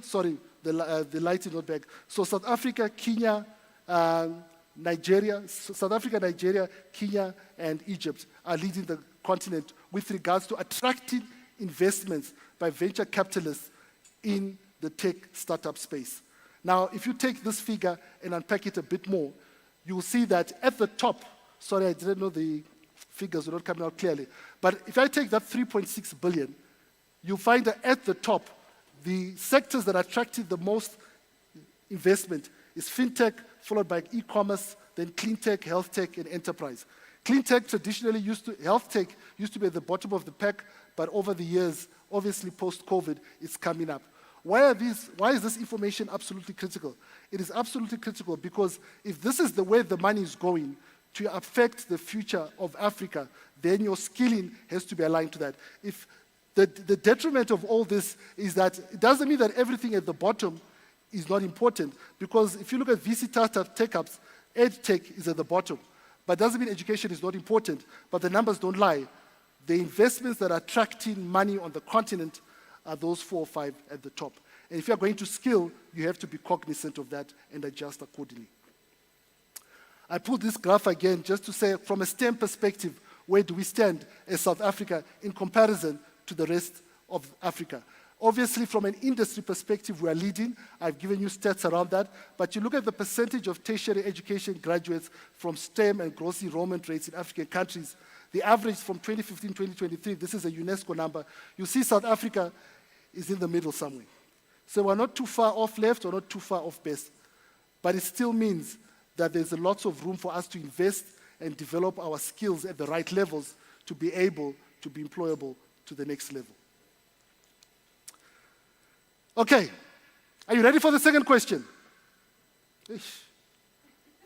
You guys seem more in shock than in other. Don't worry, it's going to get better. Right. Now I was talking about venture capitalist investment on the continent in the different sectors, and obviously South Africa is leading. Which South African city in 2023 had the most significant growth in VC investment in the tech startup space? The city. Anybody wants to? I'll ask my comrade MC, the lady. Oh, how come it's all the ladies that are asking? Sorry, brother. I love you too, but the sister is gone. Which one? Hello? Cape Town. Please clap for her. Yes. Cape Town is actually becoming, my sister was talking about the Silicon City. Cape Town is actually practically investing and mobilizing itself to be the next Silicon City for South Africa. Not only South Africa, but for Africa. And for me, guys, as much as we have challenges in the world, it's a sign that practically these opportunities of skilling and developing people, we are putting our foot on the pedal and making a difference and putting practical steps to it. Okay, so an African proverb again. As I said, these proverbs are available on my books that are available outside, that just brings this all together. No one tests the depth of a river with both feet unless they're prepared to swim. Okay, so we're going to the third nugget. Does anybody remember what the T stands for? Territory. The I? Innovation, correct. So threats and opportunities, and I always bring threats and opportunities together because one man's threat is another man's opportunity, and you can turn a threat into opportunity depending on how you look at it. So, as you know, Africa is a continent. We've got a number of challenges. One is we've got a lot of coup d'etats. The Sahel region, fortunately in South Africa, we don't come across the problem, but the Sahel region, a lot of political instability, which tarnishes us in a negative sense. The other challenge we've got is we've got elections, which to other people before South Africans, GNU, thought was a big risk. Now that we have GNU and we've got sort of a stabilized economy, we've got a bit of peace of mind.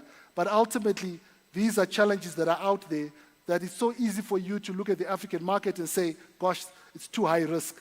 But one man's threat is another man's opportunity. So, what do I mean by this? One key sector, I'm just giving you an example, but it's important, is the outsourcing sector globally.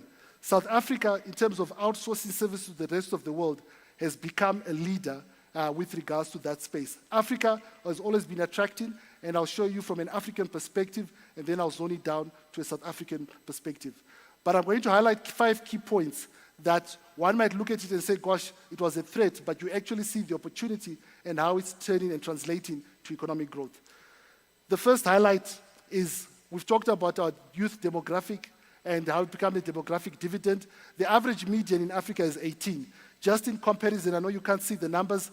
In Europe, in America, the average median age is plus or minus 35 years. So we've got a young population that's full of energy and intellect that if we mobilize correctly, we can make them contribute significantly globally, not just from an African perspective. The other area that contributes to us attracting foreign direct investment through outsourcing is cost-effective human capital.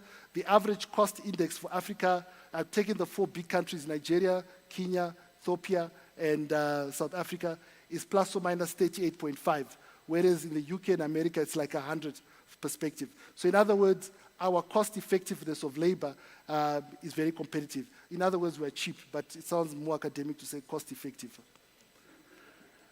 Multilingual on the continent, unfortunately, due to colonial history, Portuguese, English, French is spoken. But for outsourcing, it's not a negative thing. They're looking for skills that can get on the phone and can make a contribution. And the last thing is why we attract this kind of investments is because we're an emerging market. Corporates, multinationals fulfill their SDG goals by investing in Africa and the labor. And then the last thing, obviously, to a certain extent, we've got the advantages of the time zones from west to east primarily.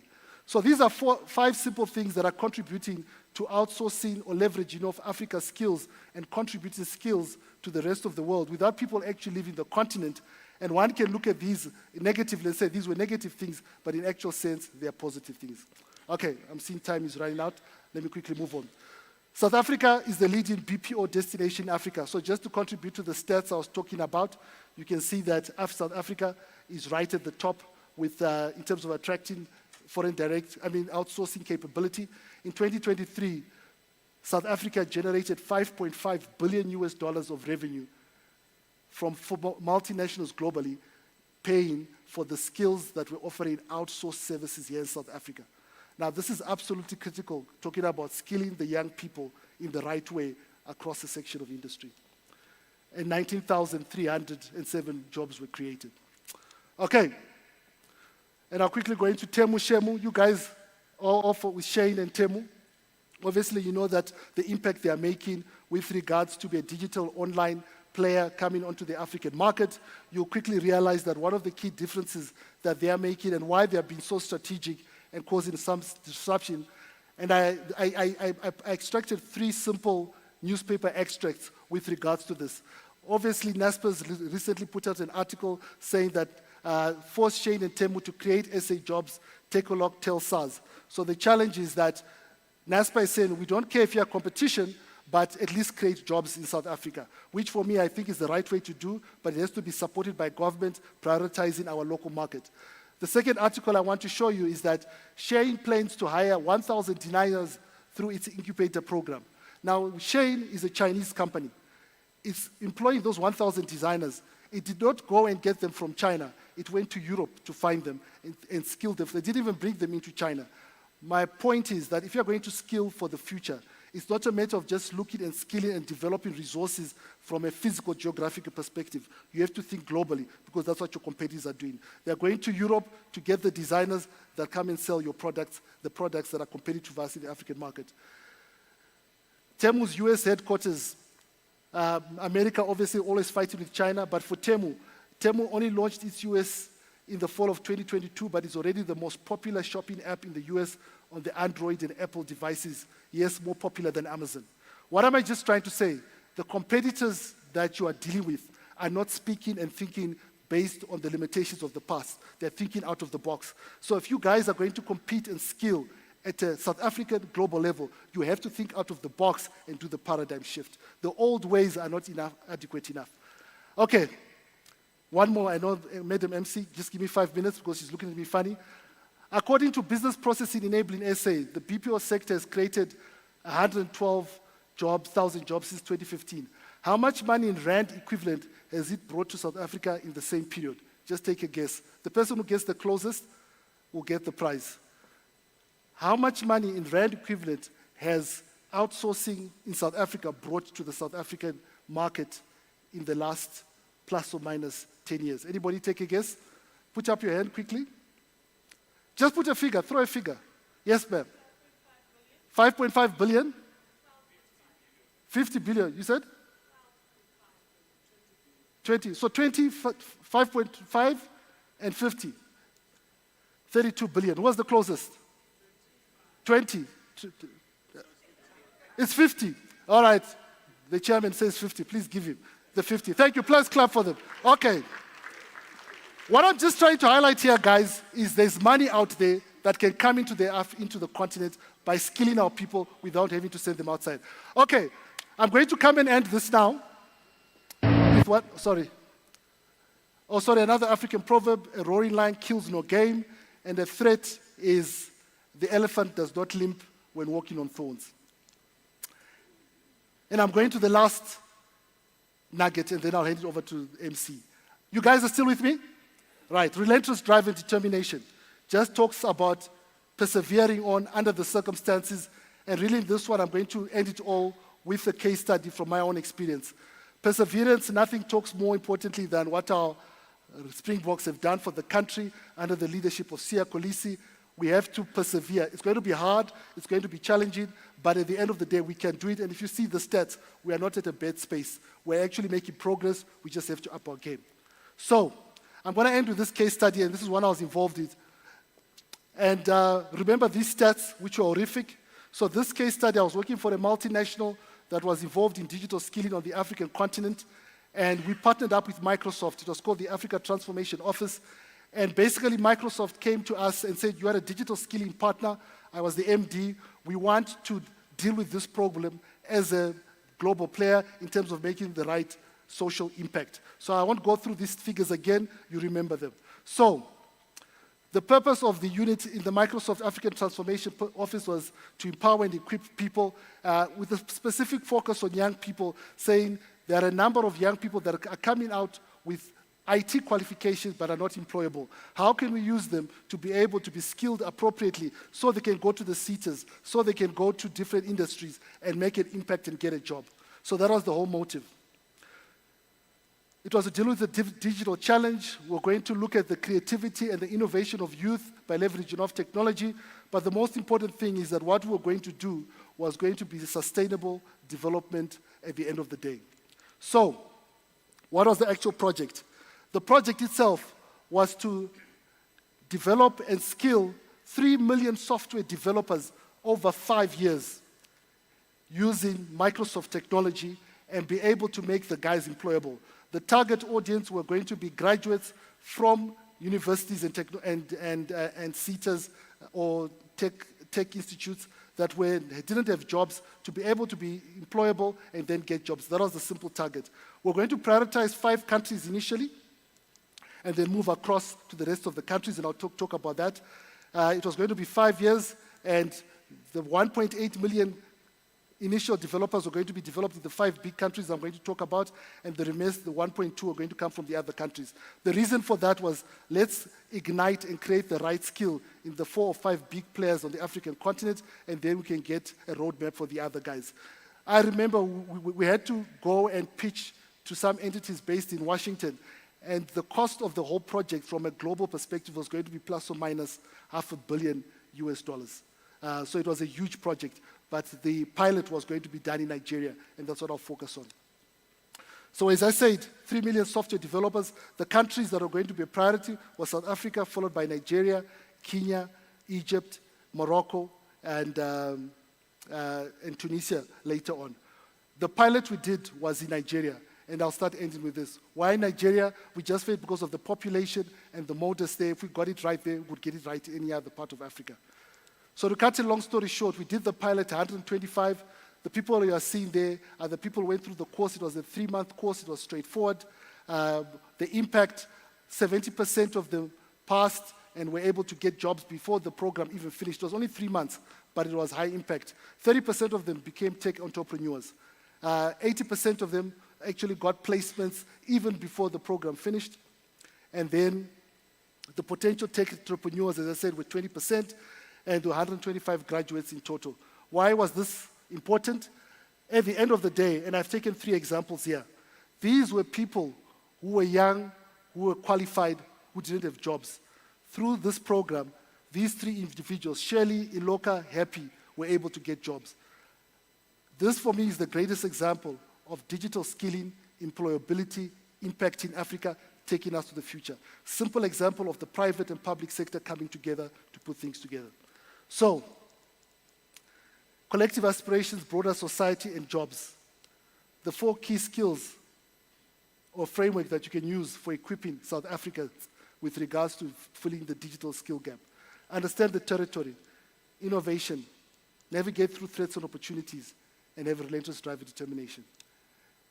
And with that, ladies and gentlemen, those are my contact details. You can scan, take a picture, but thank you, and back to you, Madam MC, and I apologize for going over time. I get excited with these things, but thank you.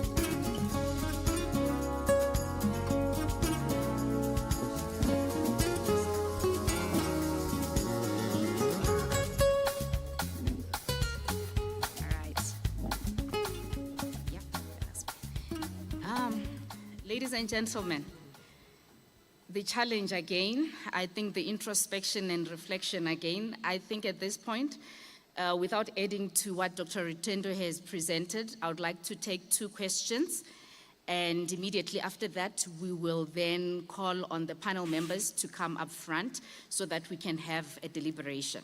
So 2 questions or a comment. If anybody has a comment, Professor Dovelstein, you will do the honors and give the first question or comment. If maybe somebody can just bring the mic close to him. Is there any hand? Second question? Okay, all right. We have the second response from the audience. We will take those 2, and then I will request Dr. Rutendo to respond. Hi. Thanks a lot, Dr. Rutendo. We did a similar analysis in Germany, so going to the industry and asking, what do you need? And the results were pretty much the same when it comes to digital competence, digital literacy. And I would like to know your opinion regarding the following. So what our university did, originally we were organized very similar to the South African university. We had a department for retailing, a department for banking, etc. But then we discovered these skills, they are so important and they are needed in so many different industries. So let's move away from the old system and let's, for example, establish departments like digital business management. So where you train the skills for the young people and they can use those skills then in different industries. So not having the focus, for example, on retailing and giving them a little bit of digital knowledge, but putting the main focus on the digital components and adding a little bit of retail knowledge. I know that's very provocative, but what do you think about that idea for the South African context? I think it's a brilliant idea. And for me, when I answer these, obviously, and thank you, Professor, for your question, I also use examples like I've experienced. So I gave you this example of this project that we're doing in conjunction with Microsoft. And one of the big companies, because now the problem we had was that they're going to create these 5 million software developers, but they're unemployable. Who's going to employ them? And the stats for South Africa for unemployment is huge. So we realized that the problem you have with Africa, whether it's South Africa or Africa, because of our population and we're 3% of global GDP, there are not enough jobs on the African borders to be able to consume all the skills of employment that you need. That's why people like China end up sending people overboard. Not overboard, sorry, that's like killing people. I'll correct, outside the country. So my point is, in terms of multi-skilling and skilling so that people are able to be skilled across any sector, that's the number one thing. But more importantly, not to limit them so that they're able to be skilled and appropriate and applicable globally.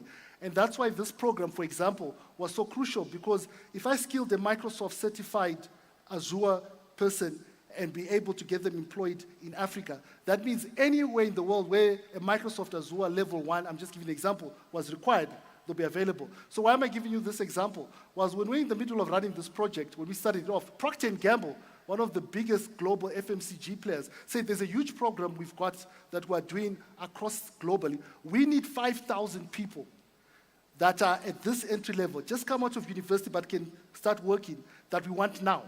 And we hadn't started the program, but this was Procter & Gamble, and they were saying that we don't care where they are. Because of the gig economy, they can be working out of a hut, sorry to use the example, or out of a home or out of a flat, and they can still address the solution.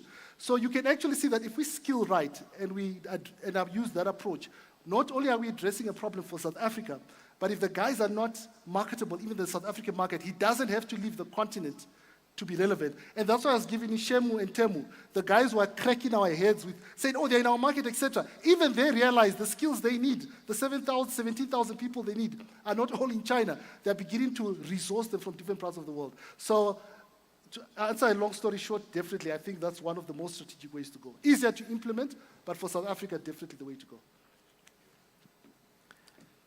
Thank you. Thank you very much for that response. Multi-skilling, yes, but developing the optimum set of skills that can gain global relevance. I think we'll take the next question. Thank you. Unfortunately, I think partly my contribution has been already touched, because my question was really going to center around how do we make skills development drive the agenda of development. I mean, and of course, what is that we are not doing as African? Because clearly, from your presentation, in terms of population dividend and others opportunities are there in Africa, but in the past, Asia has been beating us left and right. Right now, the Arabs are beating us, and they are importing skills. And they are beating us on the other side with imported skills. So I really wanted to know and understand what is that we are not doing in order to make sure that we start beating people at our own game in terms of us having the right skills, the dividend is there, resources are here, But I see you partly touch it, but perhaps that was just my contribution that I wanted to know. Is it the policies? Is it, what is that we are not doing right? So it's a difficult question, but because I'm on the podium now, I have to answer. Thank you, sir, for the pressure. But it's not just one size fits all. Yes, the policies will make a difference, but also one of the biggest problems that you've got, I was actually looking at the ILO stats around this, I've forgotten the actual numbers. One of the biggest problems you've got in Africa is that we don't have a lack of universities or TVETs or institutions. Guys, we've got a lot of universities producing people every year. The challenge is that, one, we don't have enough jobs, and in some countries, South Africa is actually better. In some countries, the environment for those young people to live and stay and grow in those economies is unrealistic. So people are leaving the continent as well. So yes, definitely skilling right, putting the right frameworks in place, ensuring that people are getting soft and hard skills in the right manner. And the universities are doing that. People come into government or into the private sector. They've got the qualifications, they've got the best knowledge. The private sector is actually investing a lot in terms of upskilling those people to the next level. But then you still have people also leaving the continent because they are saying, in terms of the social lifestyle, in terms of the violence, in terms of the lack of economic facilities, the lack of infrastructure, it's better off for me to go to the UK. I know one start, when I was in Nigeria and I was heading up a company there, we were outsourcing, I remember the average number in 1 year of Nigerians with tech skills, and these are not top-end guys, that had left the countries to go to the UK and the US were 17,000. 17 in 1 year. And these had all been trained, qualified in Nigeria. If you come to South Africa, you can extrapolate that. So my point is, it's not just policy, it's a combination of policy, of framework, of private and public sector, creating an ecosystem where we develop people and we skill these young people so that they get the right jobs. But more importantly, guys, this is the biggest bugbear for me, is that let's skill and equip these guys, and we've seen it with the outsourcing numbers, to be global citizens. If we're able to position ourselves like that, the economic value that comes out of that will take things to the next level across any sector. So that will be my short answer, sir. Dr. Rutendo, thank you so much for your response.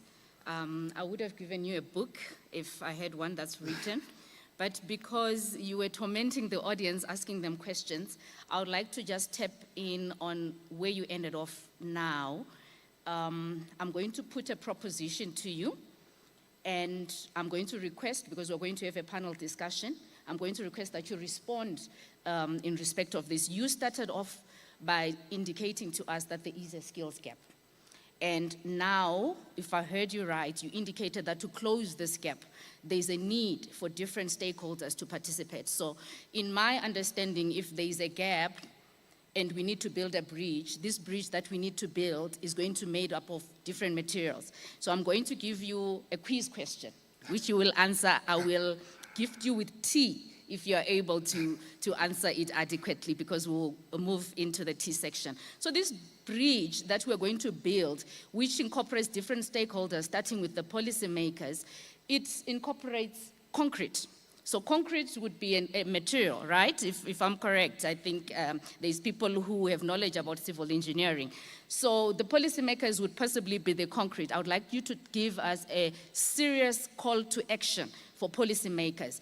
One-liner, two-liners, but it must be specific and deliberate as to what is the direction to be taken by the concrete makers who are the policy makers. You have also indicated the collaborative partnership between public and private sectors. I would like to refer to them as the steel component of this bridge that we're building, because they are the ones who will determine the durability of the bridge. So please comment, give us a call to action for public and private organizations and entities. What should they do in specific terms? You also indicated the contribution by higher education institutions. Who will those be?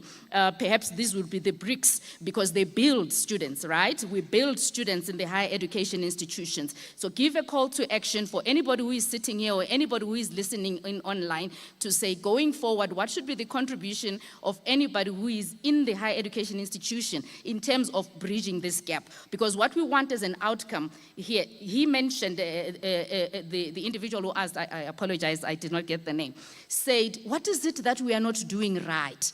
So we have seen that there is a gap, and today we want to build this gap. So higher education institutions, what should they do so that we are not third level? The Arabs are beating us. Somebody mentioned Arabs, which is a bit discriminatory, but I would just like to say the people in the Middle East are beating us at this game. The people in Asia are beating us at this game. The people in the West, they are beating us at this game. So what should all these entities do? I'm not sure if I've forgotten any one element. So we say there's concrete, there's bricks, there's also stones. Who would be the stones perhaps in this bridge? Anybody? Anybody? All right. You can make up something from your mind on that one. So, ladies and gentlemen, that is the first, it will be the third proposition, because I've got 3 propositions I'd like to make. The first 2 propositions will be addressed by our panel members, of which I'd like to request that they come up front. I'm going to request that we also clap hands for them, or even maybe have music. Somebody indicated that it's nicer when you walk up and there's music. Ms. Gail Malada, if you can try to quickly walk up. Ms. Gail Malada, she is the Skills Development Facilitator at Macro. I don't know if she's available. Oh, yes. She's walking up to the podium. Thank you, Ms. Gail. We recognize you, and thank you so much for being in attendance. We also have Mr. Sivan Marie. I'd like to believe he's being paged in online, virtually. Sivan, thank you for joining us. We appreciate your intellectual engagement. We also have Ms. Tulile Mahluchana. Ms. Tulile, she is in Human Resources and Training Manager at Matters. Ladies and gentlemen, I apologize. Mr. Sivan is the Human Capital and Transformation Executive at Bid Food Corporate. Right, thank you. Then the 4th panel member is Mr. Hanki Matabane. Mr. Hanki Matabane is the Chief Executive Officer at the Black Business Council.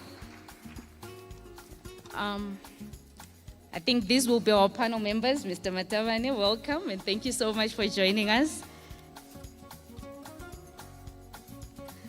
All right, if it's possible, I would like to sit with the panel, as it's not comfortable to stand.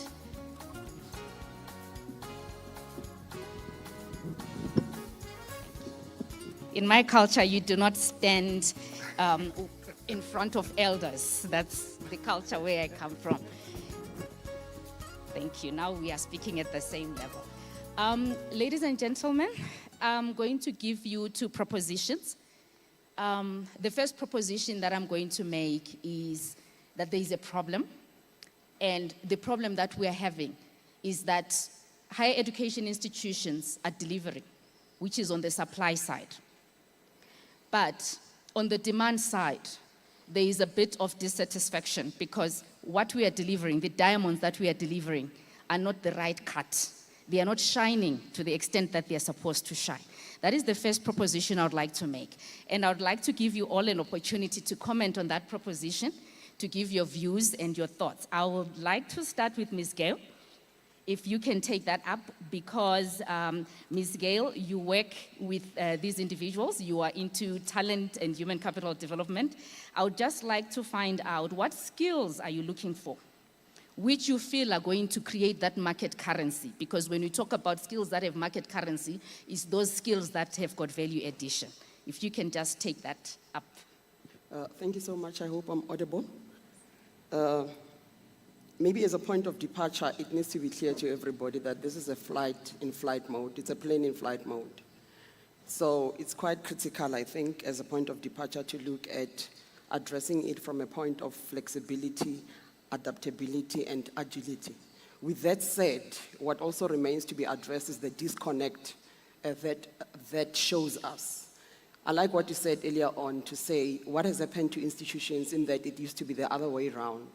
Institutions used to be the ones that would provide direction in terms of what is happening, and the other way, and not what is currently happening. What it also shares is that there's probably a disconnect in the whole value chain, because you are seated probably let's put SETA at the center. And let's look at SETA as a driver. That's the reason why they've put this together, to make it a point this is addressed by the sector. The question is the quality of data that we've got, and with respect to the 3 qualities that I've made mention of. How quickly are we hitting the ground in terms of making it a point that we've got credible data that informs us in terms of what is needed, what does that talk to? You've got a key component, which is your employers, be it large or small, or your small enterprises.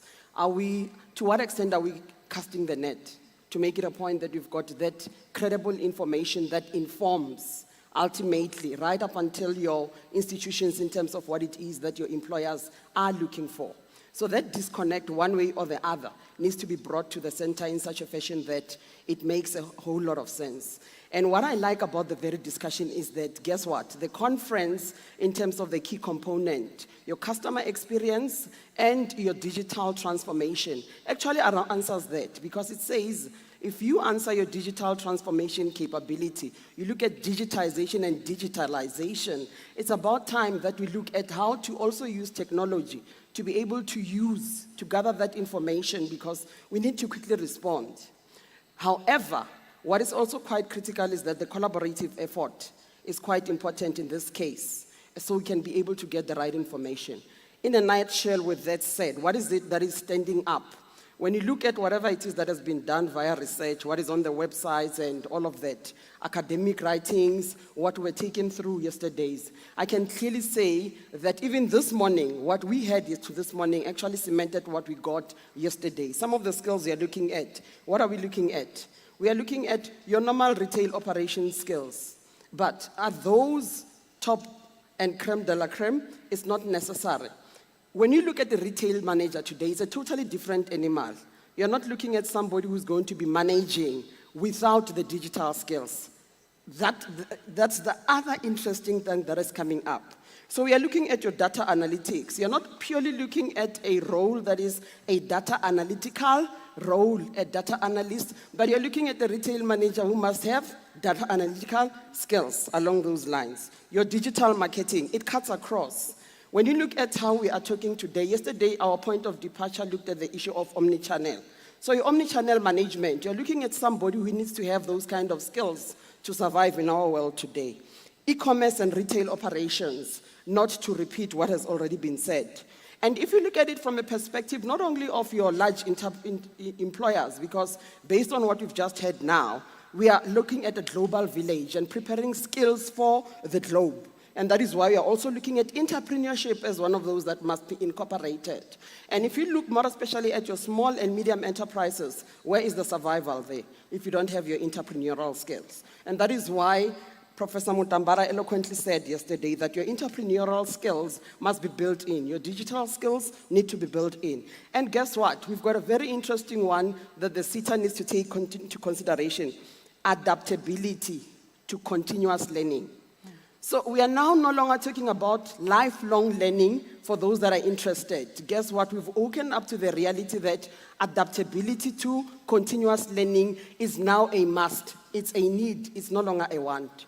So gone are the days where a person will just be satisfied by the fact that I came in with a degree.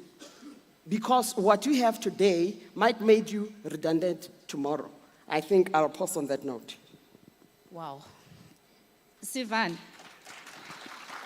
I'm not sure if you were listening, because your role now is on human capital development. And I like that you are into human capital development, which shows that you do not view employees as mere resources, but they are a form of capital, which means they need to contribute and add value. And Gail is saying that for them to add value, we should not take them from their roles as tellers, as branch managers of retail stores and all these other positions, but we should be able to upskill them to have certain abilities that will foster digitization, which means they'll be able to use digital tools, and also digitalization, which means they will be able to perform their job roles, but those job roles will now be underpinned by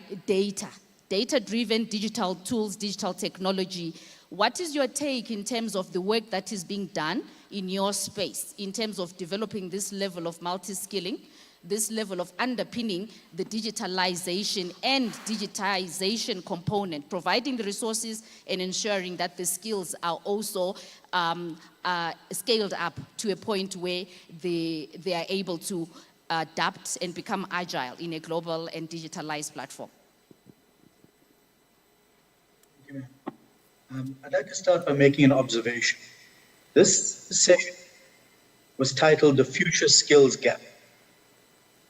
However, Dr. Rotendo's focus has been on the digital skills gap. This discussion that we're having now has also honed in on the digital skills gap. So observation is that for better or for worse, we have unconsciously melded the future skills gap with the digital skills gap. So perhaps that's something to apply our minds to consciously. Ms. Mulada has repeatedly focused on, in her discussion now, adaptability. And I think it's important to note the following. Big data is crucial to business performance. Mining for business intelligence, for insights, is a core thing we need to focus on in terms of skills development. AI, machine learning, all this digital stuff is key to where we're going as a sector. And it's important that we develop skills in that space, and everything that's been said is absolutely on point. But if I may provoke some peripheral thinking, what I observe in the discussion is that we're talking continuously about what is colloquially termed hard skills.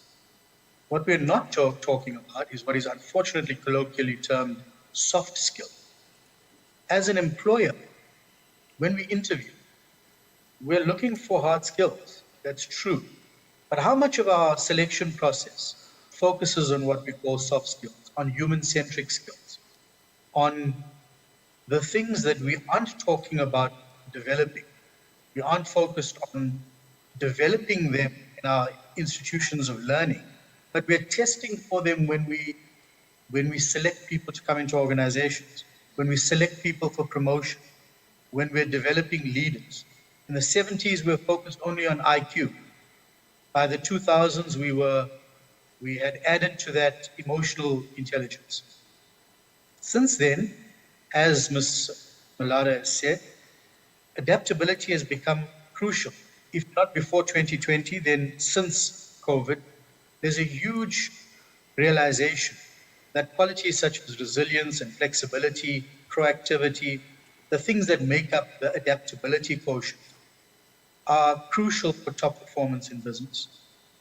In the African and especially South African, any multicultural context, we've realized that social intelligence, the ability to navigate social interactions, build strong relationships, leverage empathy, effective communication, the ability to influence and inspire others is crucial to top performance in business. In our context, cultural intelligence or the cultural quotient is equally important. We test in interviewing for people's abilities to relate effectively across cultures, especially for leadership. We don't only interview for leadership when we're interviewing for a leadership role. When we're interviewing a candidate for a functional role, we're assessing the clear path that they could be suited for in our businesses, which means we are assessing their ability to grow into leadership. The disjoint seems to be, when it comes to hard skills, we assess for it in interviews. Before that, we have developed and prepared for it in our learning institutions. We've consciously developed the hard skills that we test for at interview stage, at promotion stage, at leadership stage. When it comes to the human-centric skills, we're testing for them because we know they're crucial to business performance and to individual career success. But are we actively, consciously developing those skills in our institutions of learning, in our methods of learning, in our learning processes that lead a person to the interview stage? I'll leave you with those questions. Thank you. Sivan is further challenging us. It's very interesting because there's work that we are actually doing under a project called SASUF, where we are talking about these 5 types of intelligences that Sivan is referring to. We are no longer only looking for the IQ or the intelligence quotient. That is not longer the only one that's important. EQ is important, the emotional intelligence.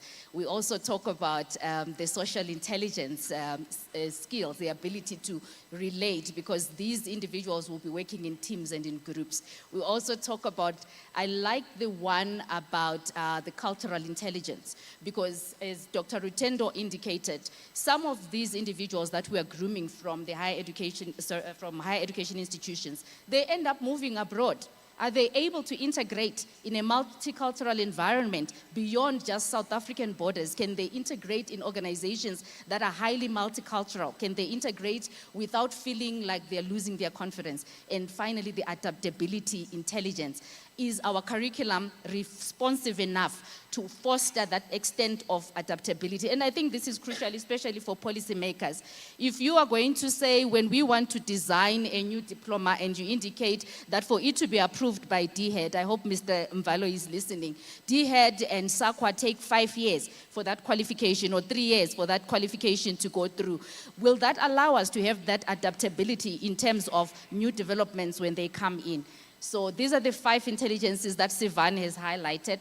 I would just like now to take it to Tulile, because I know she has done a lot of fantastic work with young people. She works with the young people in most of the community service work that she does, and also in her job. Tulile, I just want to request that you respond to this second proposition that I'm going to make to you. Our higher education institutions are not taking up their space in transforming the workforce. I must take credit, the issue of taking up space, I got that from Mr. Doba yesterday from the DUT. He was the retail chair at the DUT. So he asked me that question to say, are higher education institutions taking up space? I don't know if you'd like to respond to that proposition. Is it fair enough for me to pose it? Sure. I think on my part, and given the fact that I've been working with young people for a couple of years now, I think it's a partial statement to make in its fairness. They are. However, I do believe that there are some certain elements within that that they lack. Working with young people is difficult. There is a notion of accountability that lacks when they are joining the working space. And the reason why I say that is because from that immenses a sense of entitlement in terms of what they need to be earning when they're coming into the workspace.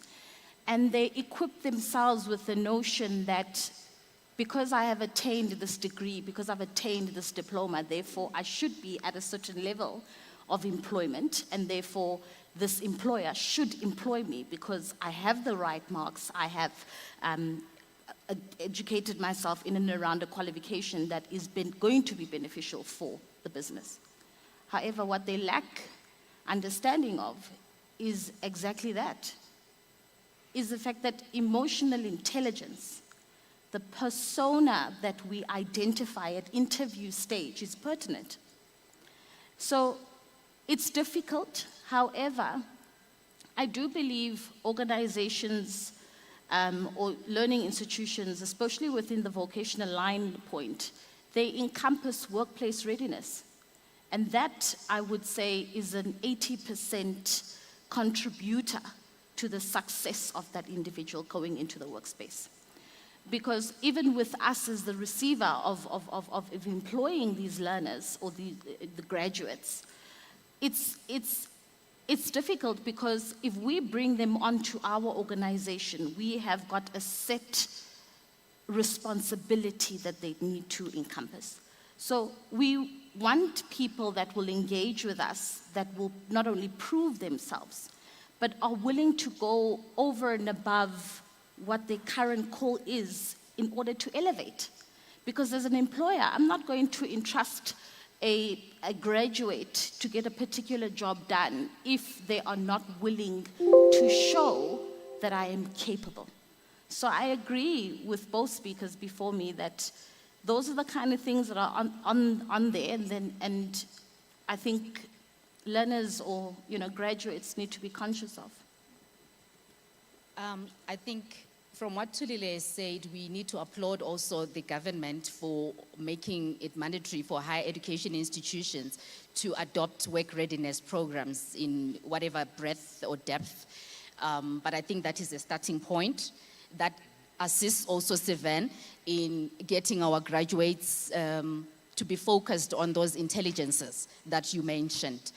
As you are mentioning the element of the difficulty in working with young people, I'm then reminded of the presentation by Dr. Rutendo when he gave us very stark figures. I mean, 3.7 million, I think you said 3.7 million unemployed. Was it 3.7 unemployed? About 16. No, there are 16 million youth that come onto the job market every year. 11 million are already existing, but we are only creating 3.7 million jobs per year. So we can't just employ, we also have to need entrepreneurs. So that was the point I was trying to highlight. So if we are not able to then create adequate jobs for all those who are continuously entering into the market, then there is need to also remember the entrepreneurship angle, of which I'm going to then direct the same proposition to Mr. Matabane. In the work that you do as the Black Business Council, there is an important role in forging a strong cohort of entrepreneurs who have the right mindset, the right capacity for innovative thinking. I would like to find out, in your role and in the advocacy work that you're doing, are you doing enough to lobby government and different government entities? Are you doing enough to direct the work that is being done by the public and private sector to ensure that the contribution by Black businesses is of a fruitful nature, especially towards economic growth? I would like to request that you speak at a high level and you address this, because this question that I'm posing to you has got macro level implications. So if you can just talk to us about the work that you're doing in the Black Business Council, the advocacy work, the extent to which you are making noise, are you doing enough in a way that you are able to transform the workforce and eventually assist these, if 3.7 are being absorbed and there's the rest, let's just say 8 or so million are not, are we doing enough to try and get them to have the right mindset for entrepreneurial thinking, not just entrepreneurial thinking, but that which will lead to economic growth in the country? If you can respond. Yeah, thank you very much for the question. Maybe let me first greet the chairperson of the board. I'm not going to say September. And the CEO as well, and the board. Perhaps maybe before I come to the question, I think that there's a question that I think was not addressed, which is the disconnect between policy making, the industry, and then also the institutions. So just to give you an example, before the TVETs became TVETs, they were technical colleges. And the curriculum that was taught at the technical college was driven by industry. And I think when we revived them, because remember we killed them first, and then when we revived them, I don't think we adopted the right model. The right model should have been, let's leave these TVET colleges to be driven by industry. And at the moment, unfortunately, it's not like that, because a lot of TVET graduates end up not being employed because the industry is not necessarily needing the qualifications that they have. And the same with the universities. The universities are not necessarily teaching what industry needs. And again, it's mainly what you are alluded to. It takes long for a qualification to get approved. And the example that was given by Prof of Germany, they adapted very, very quickly to say, no, but let's make sure that we align ourselves with the needs of industry. But I think it's going to take us longer. But as it's taking us longer, the world is not waiting for us. The world is moving on. The e-commerce skills that we're supposed to be needing, other countries are producing. And hence we are having challenges now when companies are saying we need skills that we don't have. Then what do? We get them from other countries. And then there's going to be an uproar because you don't necessarily want to be bringing people here while here we've got our own challenges of unemployment. So I think from a policy making point of view, we need to find a way of how do we move quicker, how do we move quick enough to bring the skills of the future now, because the future is already now. I think the examples were given of Temu and Shin. Take a lot is also trying, but we need those skills now. So the curriculum should actually change, should have changed by yesterday. So we should be, as we speak now, we should be having those skills. And then that also applies to business, because if the education system does not produce the skills that we need, that also affects negatively the business people. So our members will also struggle.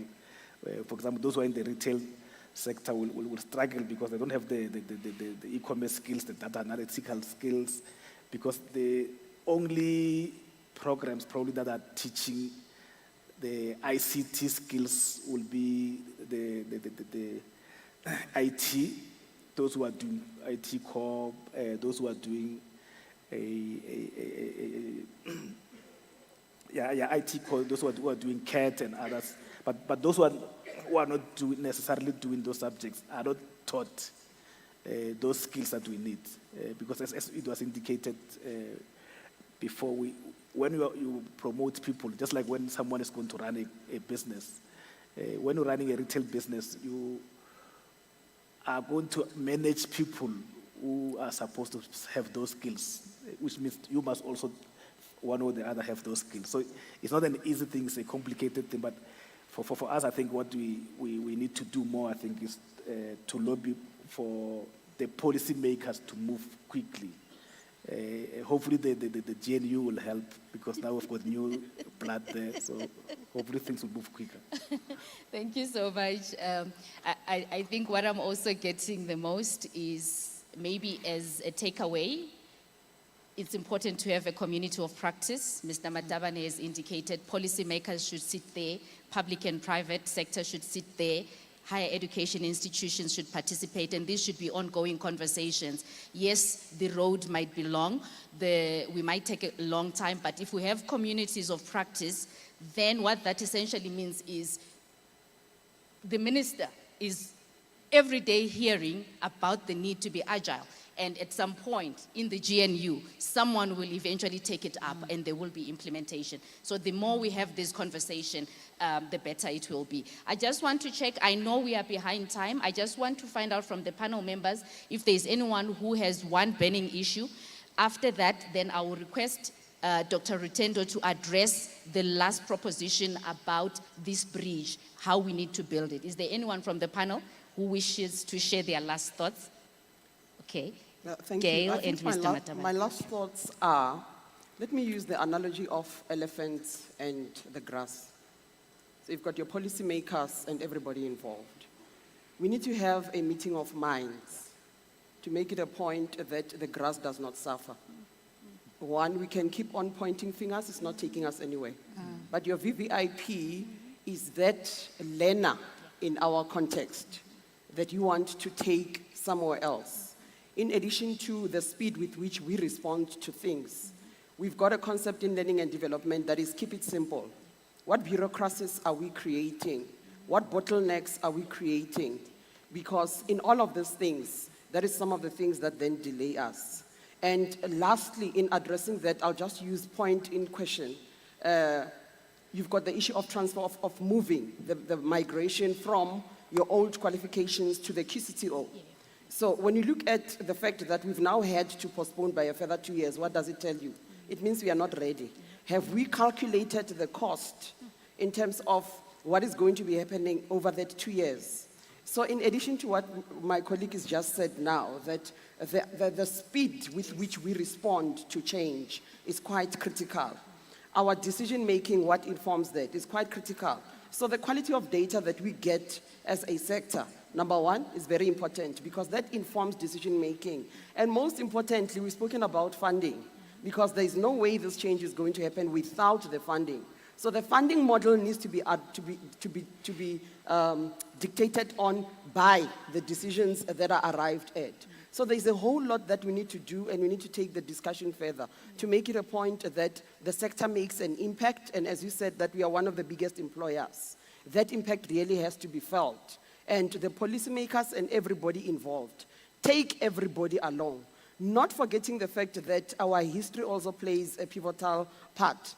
We are highly unionized. Let's take our social partners with, sell it to me, use a benefit analysis kind or a benefit selling kind of a strategy. This is the reality of where we are. The fact that this room is not full is a question mark on its own. Where is it taking us? It's not a provincial conference, it's a national conference. So we need to cast the net wider and sell more of a convincing story to say, guys, there is a challenge. We need to breathe for a moment and make it a point that we come up with the right decisions that are going to make us future-proof. Yeah. Thank you. Thank you, Gail. Mr. Matabane, your last thoughts? Yeah, I think the work that the W&RSeta is doing, they should continue because I think I've seen them bringing industry much closer to them. And I hope the other SETAs, because we do engage with the other SETAs, they will learn from W&RSeta to influence the curriculum. And I think we're working closer to them. We then have to push the policymakers on their behalf because they can't. The policymakers are their bosses. So we will try and do that thing for them so that things must be more agile and things must move much quicker. Yeah. Dr. Ritendo, please take us to tea. Okay, now I'm hungry. I'll end with this, and it's very simple, and it's to scare you, but to scare you in a positive sense. I think one of the biggest stats you've said is that this sector contributes 20% of the labor force for South Africa, and probably one of the largest contributors from an economic perspective. I can guarantee you now, 10 years, 15 years from now, you'll probably be you'll continue to be the leading contributor of the economic sector, but your labor force will probably shrink because the influence of AI, automation, machine learning, et cetera. So the challenge of skilling, and this is why I'm trying to cause a paradigm shift, is not to skill for the future in the sense of equipping them to be more of what you have now, but to be adaptable and to engage in terms of the future of business that is happening. And that in itself is a combination of private sector working with government to produce that solution, bearing in mind in terms of where the global offerings are. And you look at what our global competitors are doing, for me, that's the solution. So it's not a perfect solution. It creates opportunity because we've got the people, we've got the talent, we've got the institutions, we've got the market. We just have to have that paradigm shift of leadership to activate that. There it is. There we are, the bridge. Ladies and gentlemen, let's be part of this train. Thank you very much to the panel members, and thank you to the audience for your patience. I think at this juncture, if you can clap hands for the panel whilst we go for tea. Thank you. Please remain.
Africa, setšhaba sa yeso, kgotso a e be teng.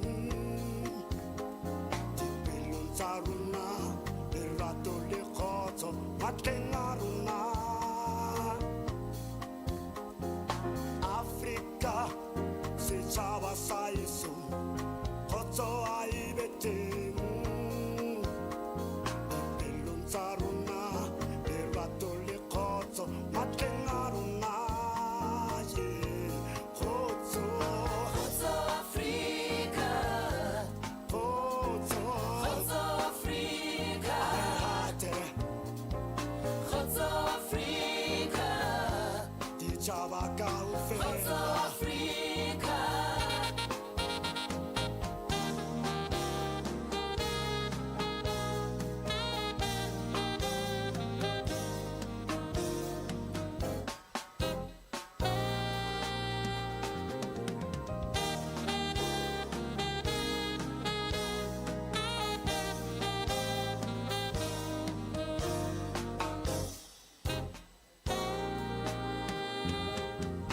Africa, setšhaba sa yeso, kgotso a e be teng. Dipelong tsa rona, lerato le kgotso, matleng a rona. Africa, setšhaba sa yeso, kgotso a e be teng. Dipelong tsa rona, lerato le kgotso, matleng a rona.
Day. Can we resume with our program?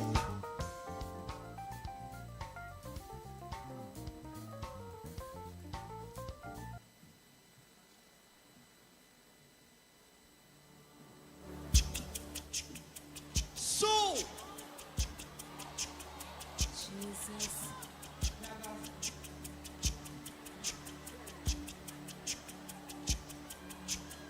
Imnani Kama, Imnani Kama,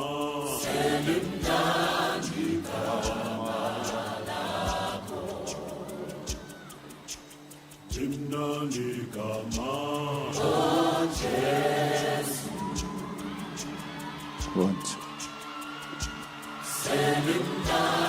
We are continuing with our program.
All right.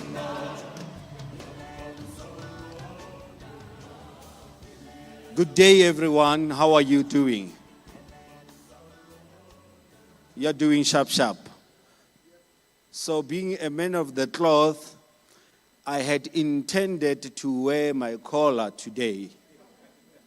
And I realized that if I wear my collar, it will be a one-way stream. I will be preaching to you and I will chow more time. So I decided to take the collar, CEO, and put it under my feet. That is why I'm wearing sneakers with a white collar. So that I don't take most of your time, but do what I'm asked to do. It is if there is one person who's excited, CEO, it's me. Because all the speakers that came here and the ones that are still to present, they have met my KPA. I don't have to educate our board. I don't have to educate our senior management about digital disruption and what is it, the course of action that needs to happen. So thank you very much for giving me a bonus. Thank you. All right. So I'm Barnabas Masikwameng. I'm hired by Mr. Tom Kwanazi. He's my boss. And, you know, I will honor that contractual obligation. That is why I keep on referring to him, because I am because of him and because of the board that is here. I greet the chairperson and the board members. I greet management, colleagues. Thank you very much for trusting me with this podium, not this pulpit. I'm shying away from standing behind it because I might be tempted to execute other duties besides what I've been called for here for today. You know, digital disruption teaches us lots of things. How many of you know that in 2035, in South Africa, the cash in transit crimes will be sitting at 0%. In 2035, you see, if I was in another forum, I will ask for your response in another way, but you are too quiet. 2035, cash in transit highest will be at 0%. Can someone guess why? There won't be a need to transport cash. But that crime is moving towards digital. That's why I need to negotiate for my salary increase. I'm going to become a cybersecurity expert, CEO and board. Okay, and again in 2035, how many of you know that the variable cost in companies will go down? Variable cost, meaning cost for offices, office space, and how many of you know that? There won't be a need for that. So it's either you are disrupted or you disrupt. So the next speaker, by the way, I must say this. Kelvin, I'm going to say it because I posted this advert on my WhatsApp group, on my WhatsApp status, and one of the comrades from Sikukuni region responded and said, no, this comrade is not Murunga, it's Kelvin. Please tell your organization to correct the name. And then I confronted Kelvin. I said, hey, Kelvin, your comrades are correcting me here. And he said, those guys, they know me better because I like to be called Kelvin. Kelvin is a seasoned professional with 25 years of experience, seamlessly integrated, that integrates academic expertise in law, project management, public management with a strong background in population and household surveys management. Beginning as a field organizer at the Human Science Research Council, his early career demonstrated adept navigation of diverse stakeholders, advancing to roles such as Chief Census Officer, this is a nice title by the way, and Coordinator of Surveys at Statistics South Africa. Kelvin garnered national exposure in census and survey coordination, refining his management skills and research knowledge. His resilience as Chief Operation Officer for Census 2001 showcased critical interventions as strategic thinking for accurate population counts. In subsequent leadership roles, including Project Director for the Census 2011 and Communities to Political Leadership. Notably, he orchestrated the automation and digital transition of key statistical outputs at Stats SA, culminating in his current role overseeing the ICT branch and spearheading the development of the first digital census in 2022. With a strong advocacy for empowering previously disadvantaged individuals and a passion for youth and women's development, Calvin has 18 years of executive management experience coordinating complex projects. Currently serving as a DGG for Statistical Support and Informatics and Project Director for Census 2022. Calvin continues to contribute significantly to the field, showcasing a remarkable blend of leadership, strategic vision, and commitment to empowering diverse communities. Let's give him a round of applause. Thank you.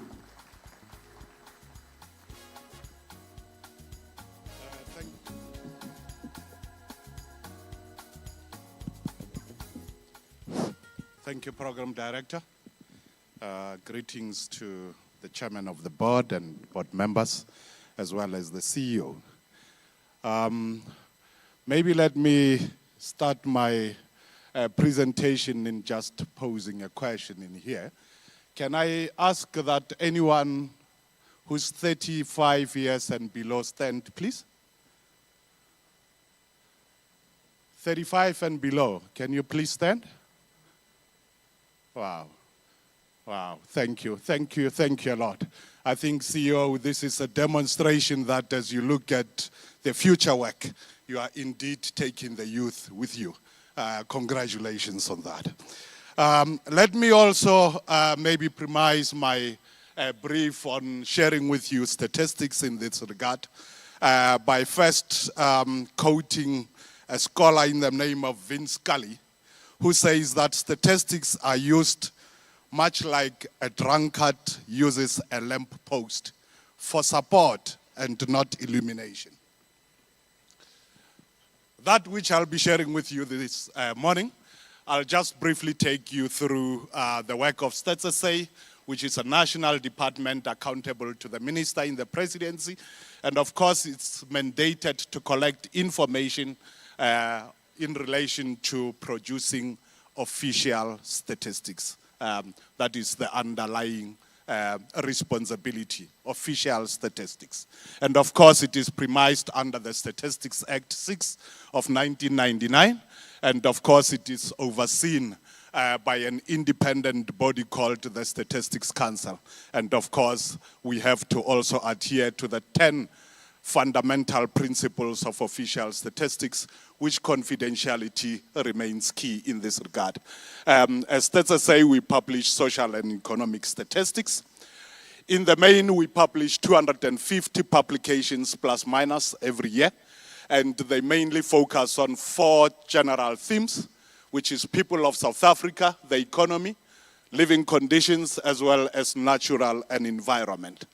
Just zooming into those 4, in relation to people, we look at issues around population demographics. We look at life expectancy, migration, education, health, births, deaths, as well as marriages and divorces. When we come to living conditions, we look at poverty, income and spending, service delivery, food security, crime, as well as transport. While on the economy, we look at the economic growth, employment, industry statistics, cost of living, as well as private and government sector finances. And then the environment, which is in the main a very new area.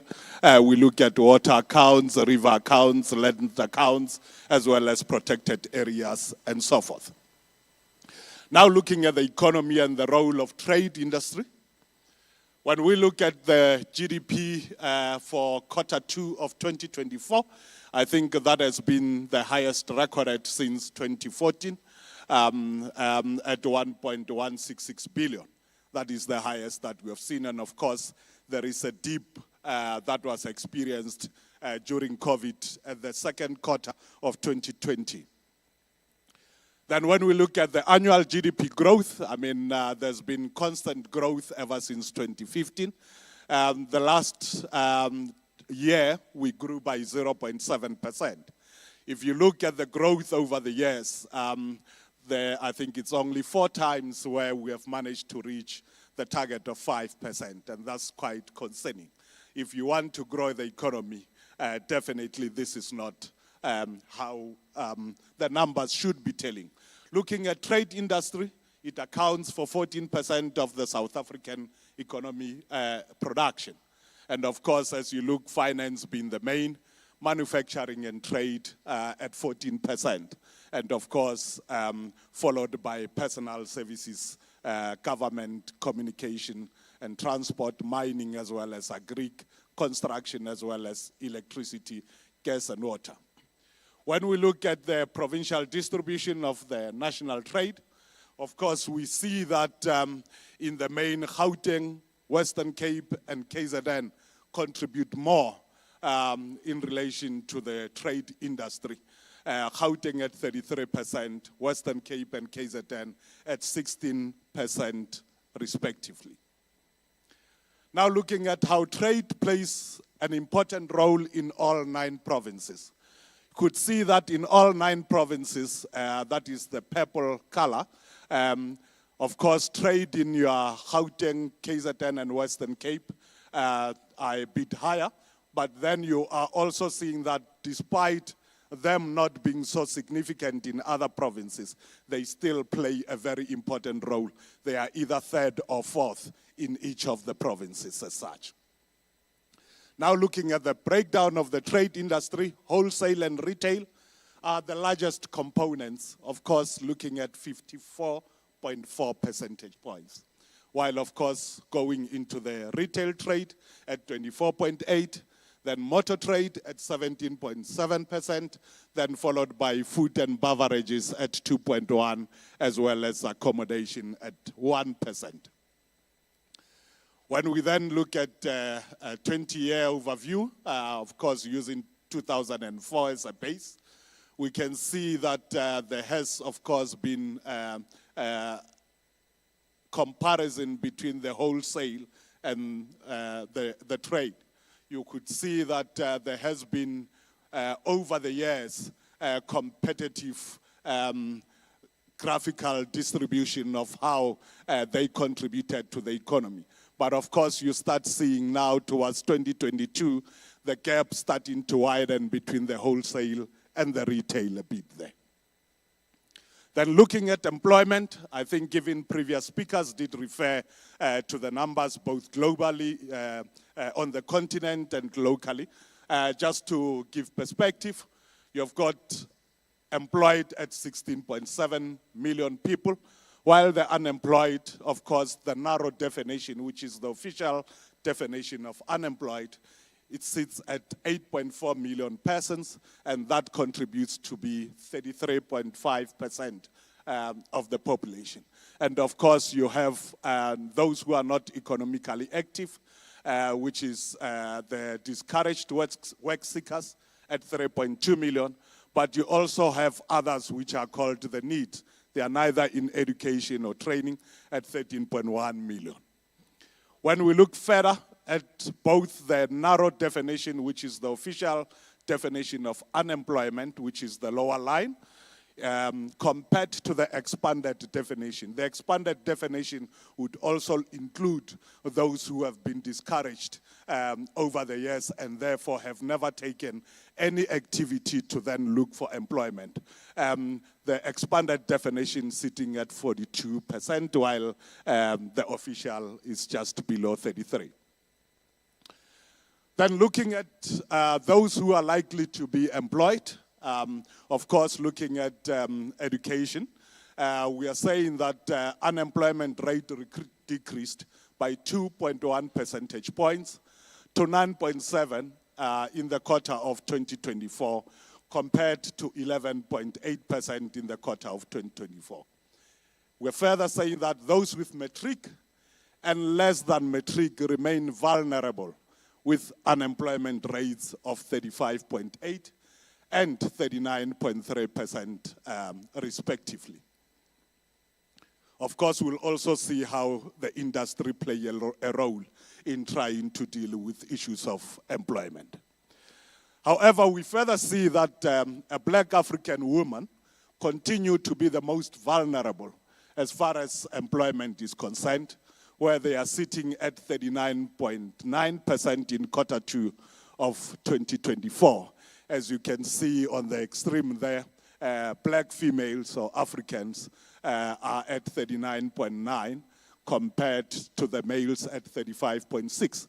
And while the South African average is 31.5 for males and 35.8 for females. So black Africans exceed the average. But of course, when we look at other racial groups, we are seeing colored at 22.3 for males and females at 24.6, while there is a very big gap as well for Indian and Asian, males at 9.6, and of course, females at 21.1. I think where we are seeing a much closer relation is with the white population group, where males are at 7.5 and females at 8.4. Youth aged 15 to 24 and 25 to 34 years continue to have the highest unemployment rates at 60.8 and 41.7% respectively. Hence, I was asking about youth in this particular meeting to try and actually show that there is a need to give special focus to the youth, because this youth unemployment remains a ticking time bomb. Approximately 3.6 million, that is 35.2 out of the 10.3 young people aged 15 and 24 were not in employment, education, or training. And this is the need that I was referring to earlier on in the quarter 2 of 2024, and that is sitting at 3.6 million persons in that regard. Trade and industry has the large proportion of those with matric or less than matric. So we are seeing that in the previous slides where we were showing that there is a high youth unemployed. And of course, we also showed that those with matric or less are unlikely to find employment. However, we see that in the trade, I think there's a typo on the left. It is not referring to manufacturing, but it's trade and finance. When we compare, you can see that 39.6% of those with less than matric are likely to be employed in the trade sector, as compared to the 28.5 that you are seeing in the finance. And of course, with matric, trade still employ the most at 46.4%, compared to what you then see in finances at 38.1. Then of course, in the finances, you can see with graduates and other that there is a bigger proportion compared to what then we are seeing as well in the trade industry. When we look at the trade industry, it did account for 20% of South Africa's labor force survey. As you have seen in the previous slides, we said for the economy it contributed 14%. However, when we come now to the labor force, it does contribute slightly higher at 20%. And I think that is quite commendable. But of course, the big being community and social services in this regard. Retail employs just over 4 in 10 workers in the trade industry. And as we can see that a total of 1.96 million employees as of 2022. And the retail, of course, 43.8%, while wholesale is at 26.3%, motor trade at 13.6%, food and beverages at 12.1%, while accommodation sits at 4.3%. This food and beverage stores had amongst the largest workforce in both the wholesale and the retail. As you could see that the bigger part of the yellow, or rather the pink, shows the food and beverage percentage contribution at 394 persons. And then when you go in the wholesale, it also shows food and beverages there at 106. So they do contribute quite significantly in this regard. When you look at the wholesale over a 4-year period, traders in the food and beverage created the most jobs. As you can see that from food and beverage, You have seen from 70,000 to over, I think it's, can't see the number properly, but that is the biggest increase. Then, of course, you also see machinery and equipment as well. But when you see the textile and clothing on the extreme right, metals and metal ores, has of course been declining over the years. And I think the story of the textile and clothing in the country is well documented. And of course, we are seeing other sectors more flat in that regard. Then when we look at the retail, once more, we are seeing food and beverage as well showing the biggest increase from 322,000 to 394,000. I think that's the biggest increase we are seeing in that regard. Then looking at small, medium, and micro business. Small businesses were responsible for generating 23% of the turnover in 2022. And when we look by the size, of course, large businesses taking 68%, while small businesses contributed 23%, then medium at 9%, and of course, of the turnover of 12.7 trillion in that regard. When we look now in 2022, that contribution of small business has slightly increased. It moved from 24% to 30%. However, we are seeing other sectors slightly decreasing, the one from 10% to 9%, while of course you are seeing large business also slightly decreasing to actually from 65 percentage points to 61. The role of technology in the retail sector. And I think in this regard, I will share with you what has actually been seen as the mode of engagements with the clients. In retail, the use of cash has declined. I think the program director did talk about futuristic conditions that there wouldn't be cash in transit in the year 2035. We are seeing already the decline in the usage of cash.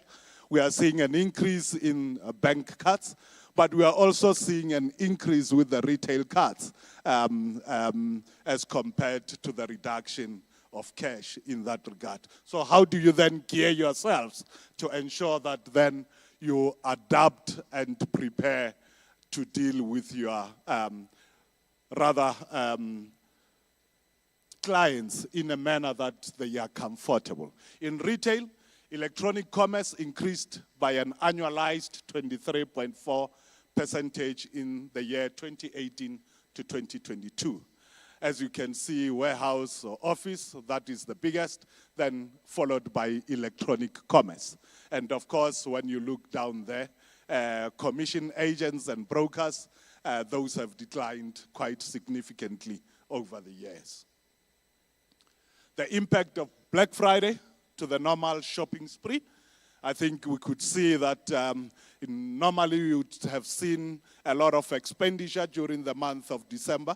But of course, with a Black Friday mainly in November, we are seeing quite a change in the pattern, where now, of course, November become a month where there is extensive spend from consumers, and then that, of course, reduced, of course, the cost, or rather the spend, as we are used to in December. And of course, we show it as well by sector there, household goods compared, of course, food and beverages, as well as textiles and clothing.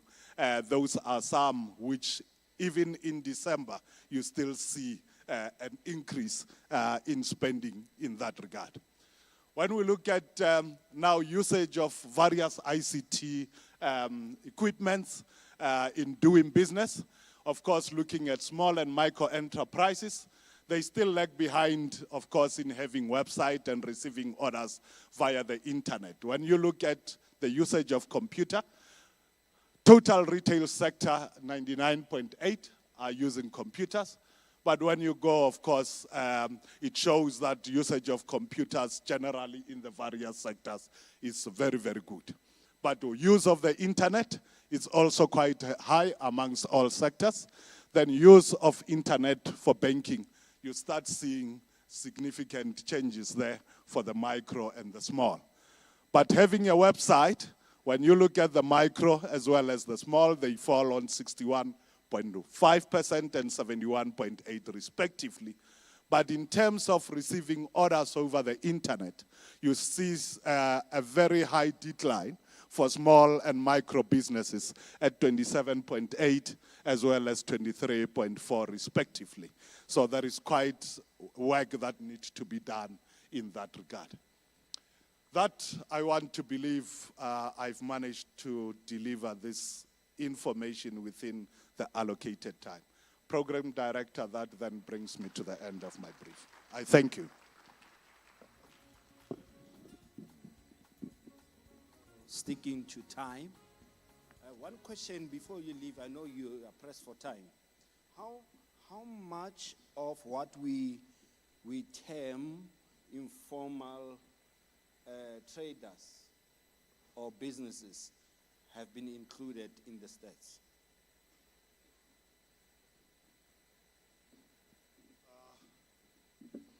I would answer your question broadly to say how we measure the informal sector. We measure them through our household survey program, where we have a 30,000 sample size of households throughout the country. What then happens with the first phase of our collation of data, we then find out in each of those 30,000 households members of the houses that could be involved in informal sector. Then from there, we then come with more detailed questions to those individuals, whether they are employed in the sector or they are employers in the sector, and then we collect information in that regard. Much. Thank you, and thank you for honoring our time. Kelvin, do you know that unemployment rate in Thailand is 1%? It's sitting at 1%. However, it is how they get to 1%. I know someone in the room always debates around that to say, this 1%, it's measured differently to how South Africa measures the 33%. Because you go to Bangkok, what we term informal traders, it is a form of employment. Whereas in South Africa, we term them as informal traders, meaning they are not appearing in the statistics. So, and this is because we are in a research conference. A research, you are doing a search above, on top of what was searched before. So it's a challenge to Stats SA also to say, go and research how we can improve our posture in terms of displaying the unemployment rate. And I'm told of a young man from a location which adopted the name Boko Haram in Mamelodi. This young man was approached by what we term an informal business person. Said, I'm willing to give you an opportunity to come and work for me. I'll give you at least 1,500 as stipend. This young man's response was, instead of getting 1,500, I'd rather wait for 350 grand, which I'm not going to work for. You see, it's a different mindset.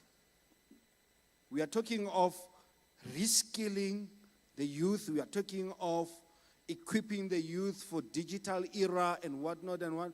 But the most important aspect is the mindset. The mindset of our youth, the mindset of our young adults, the mindset of adults as well. Okay. Having said that, I would like to introduce to you the next speaker before, and by the way, this speaker is standing between us and lunch. So she gets the message loud and clear. All right? She's going to address a topic, a customer engagement model for South African automotive dealership, looking from a perspective of a service innovation.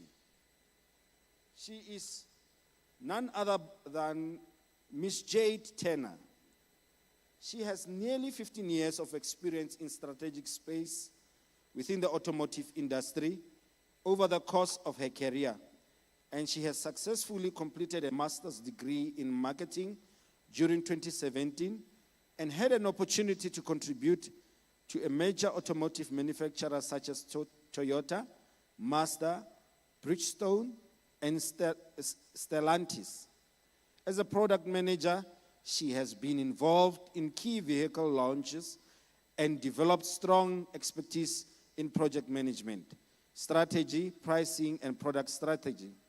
Currently, she's pursuing a PhD with a focus on automotive sector, further advancing her knowledge and impact in the industry. Let us welcome Ms. Jade Turner on stage. Yeah, my music came a bit late. I think I should do that again. Good afternoon, everybody. As indicated by our speaker, I'm standing between you and lunch, so I'll be brief, but I'll be interesting. So thank you, everybody, and welcome again. Today has been a good day. I think yesterday was also incredibly informative. We picked up on some really great topics, and there were some incredible speakers that I would say I learned a lot from. I always say I'm tall, but today this mic is taller than me. Okay, so I'm going to talk about our model. I've obviously been introduced. I'm Jade Turner, and I've currently just divorced the automotive industry. I've had 15 years of an adulterous relationship between academics and the industry. So, as the Bible says, you will love the one and hate the other. So, academia won. So, I'm going to just quickly introduce my topic. We're always talking about digitalization, but I'm going to give you a different perspective of how digitalization has disrupted the industry altogether. And I'm going to approach it from a customer engagement perspective. So what that means is we're going to look at how customer engagement has emerged due to digitalization. And we're going to talk about some interesting facts as to why it has emerged. So first of all, can I take this off? I like to walk. We're going to talk about what inspired the study. I'll give you an introduction on the automotive industry, and obviously our Mr. Statistician just left, but I think what he spoke about will tie in as well with what I'll show you. Then I'll talk about my proposed model, what it's all about. Then we will just address some of the aspects of the model and how it fits into the automotive industry, digitalization, and customer engagement. So, whilst I have your attention, let me tell you what has inspired my story.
Okay, I'm glad I got everybody laughing, so now you'll forgive me if I take your time.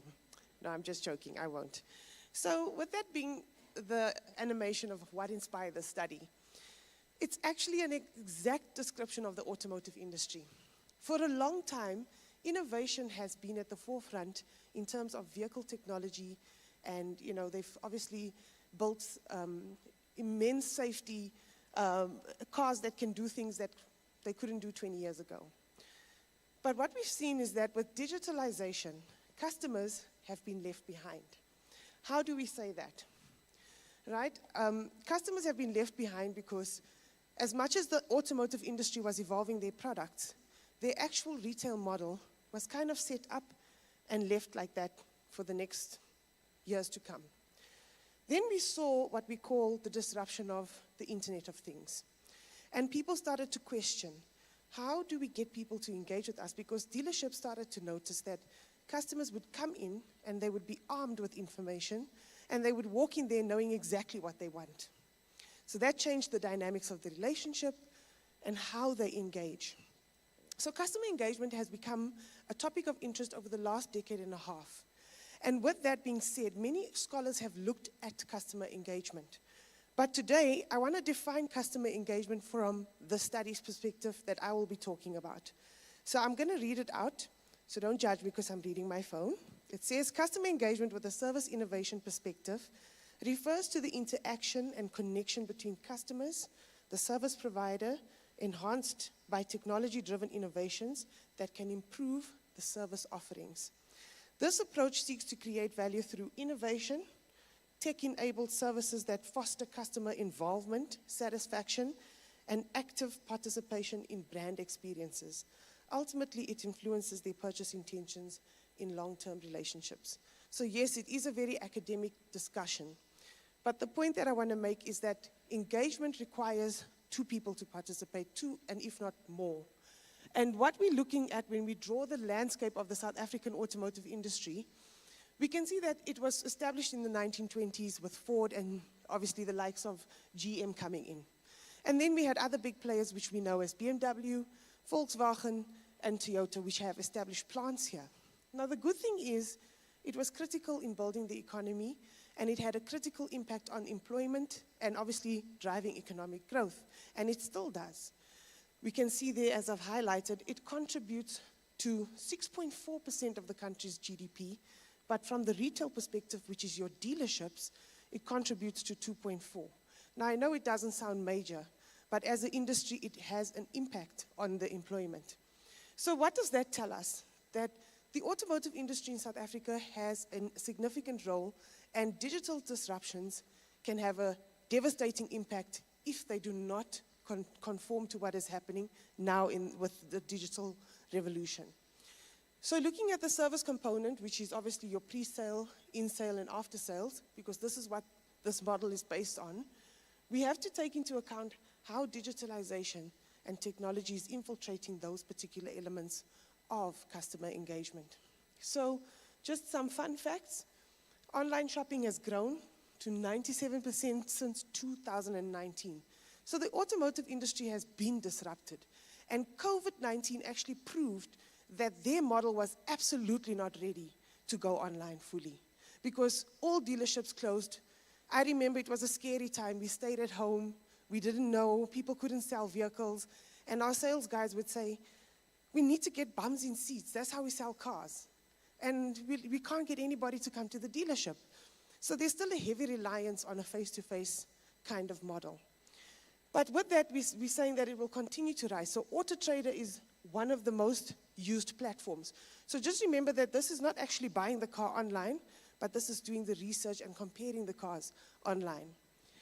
With that, we say that customer relationship dynamics has changed because it's obviously shifted with them moving into the dealership, telling the salesperson, hey boss, don't lie to me. I checked the DEKRA report. It's available online, so don't tell me that the car has a full service history because the DEKRA report says it doesn't. So there's definitely a lot of intelligence. So back to the customer engagement model, I just want to take you through what we have proposed for the study, or what I've proposed. So with customer engagement, we believe there is a set of rules or a set of conditions that must be met in order for a customer to engage.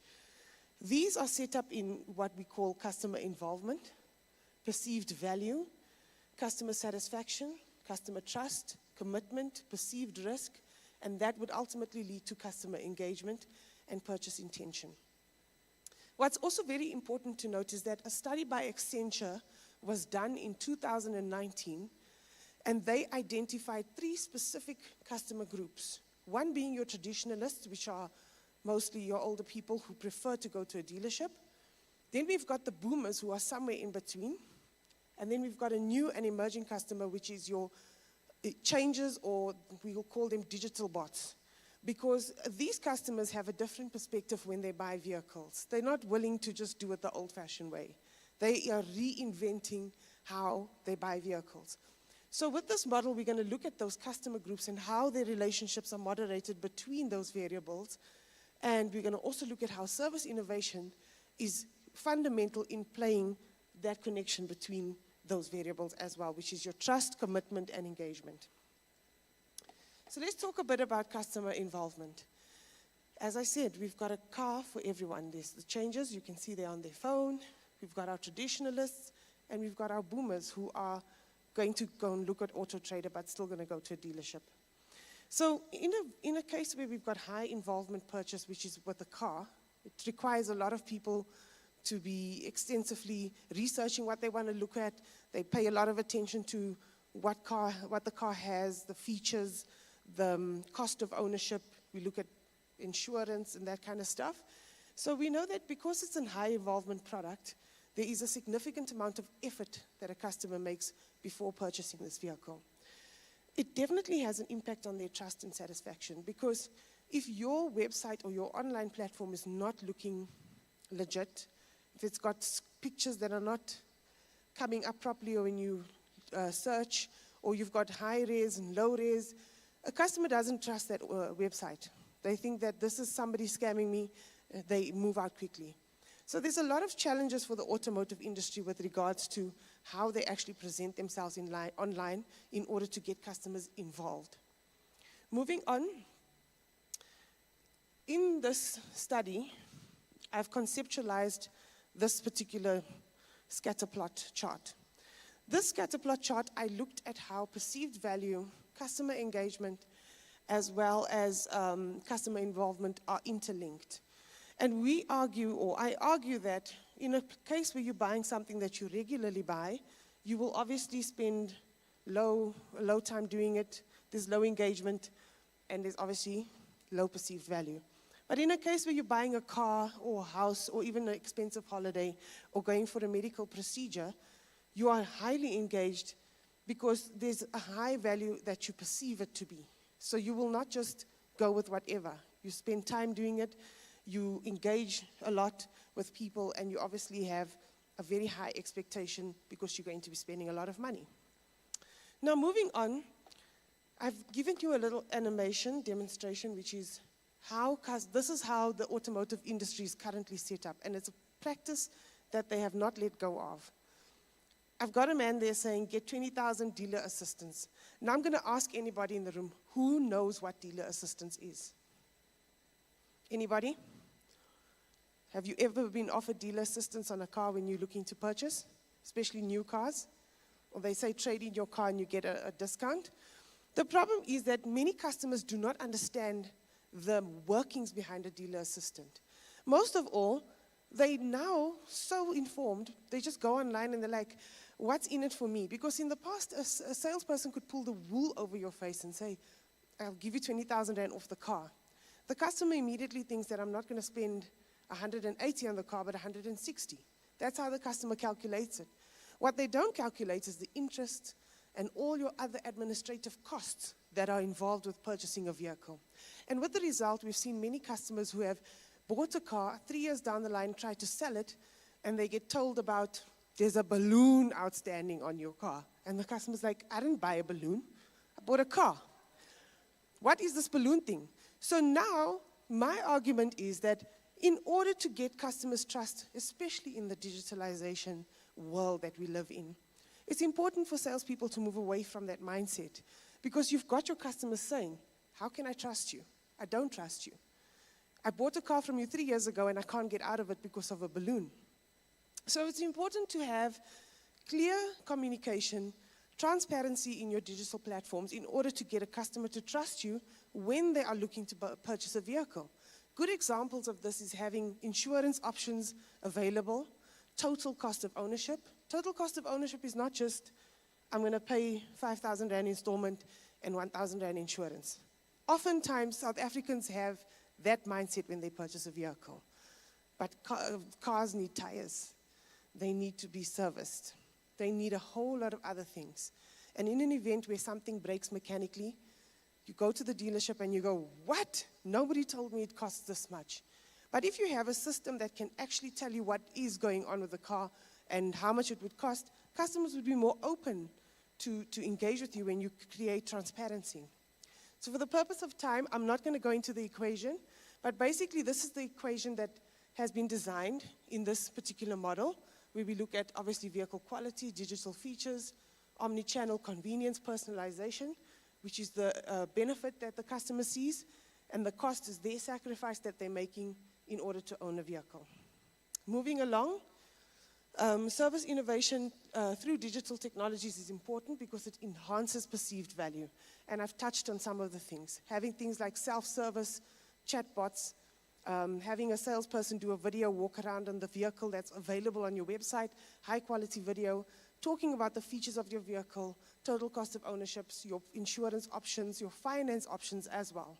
These are things that can be used by the automotive industry to not only increase engagement, but also to drive or make use of digital technologies. We see this often where they say customer first, but oftentimes when you buy a vehicle, you feel like you're the last one. You're always at the end of the road. Because when something breaks on your car or if something goes wrong, the very same salesperson who was so enthusiastic to take your money is nowhere to be seen. The techs are nowhere to be found. And it just goes on. So it's important to merge your virtual tools with your actual dealership so that there's a streamline or an omni-channel that talks to both online and offline transactions. Moving on. Customer trust and commitment in the automotive industry is very important. I'm just going to spend a little bit of time on this. Trust through transparency is important. One of the biggest things that South African consumers feel when they purchase vehicles is that they're being lied to. And the reason why they feel that they're being lied to is because historically, salespeople would not disclose exactly how much it costs to purchase a vehicle.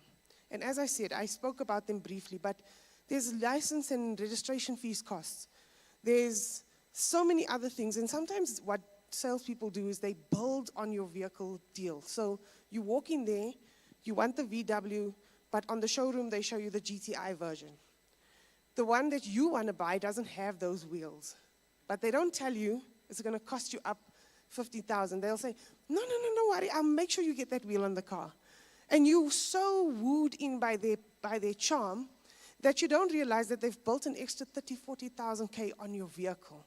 And it affects your principal debt, which affects your payment, which affects your balloon. So there's a ripple effect, and this is why customers are now kicking back, and we're seeing it. I actually read an article saying that the future of salespeople is going to be very, very, very challenged in the automotive industry because of the amount of digitalization. Not only electric cars, e-hailing, car sharing, and all those other innovative stuff, autonomous vehicles, those are not the only thing that's going to disrupt it. But it's also the fact that customers have so much information available at their fingertips. So it makes a salesperson's job almost redundant. So in order to foster commitment and trust, I believe, and I'll talk back to what has been said throughout this morning, reskilling, upskilling salespeople, teaching them how to use a digital approach, teaching them to become digital bots online and sell a car online as opposed to doing it in person. And with that being said, I will just wrap up by saying that engagement is linked to purchase intention. When a customer is engaged, they are more likely to purchase a vehicle, whether it be online or offline. So what's important is that digital can drive engagement. It's very important, and it should not be seen as a weapon or something that is competing with the automotive industry, but rather a friend and an enabler. The future of automotive sales is that customization is going to be important. And when I say customization, I'm referring to the entire, not just the vehicle being customized, but their finance options, insurance options, maintenance options. Those are all going to be important. Trust and technology will also continue to define the customer and their expectations in 2024 and beyond. So just some key takeouts. Successful customer engagement requires a deep understanding of customer needs and preferences. It's important to implement personalized experiences, as I said, because that is what makes your car sell, or a salesperson get a successful sale. And then lastly, the South African automotive industry needs to continuously meet the evolving customers' expectations. And with that, thank you for your time and for your attention. And that's me. Thank you. Very much. Ladies and gentlemen, that time of the day to refuel our energies has come. And before we indulge on the economy of the stomach, I just want to get the logistics right. Can we indulge on lunch for 35 minutes and then we come back? You will notice for the previous two speakers, we did not entertain discussions and questions because we were trying to catch up. We were trying to catch up on time, and indeed we did that. So 35 minutes, and what we will do is we still have some few items we can give to the attendees. If you come early, we will dish out those handouts, the gifts that we are giving to the speakers. And I will honor that. I will make sure that Mtolisi and the team are honoring that.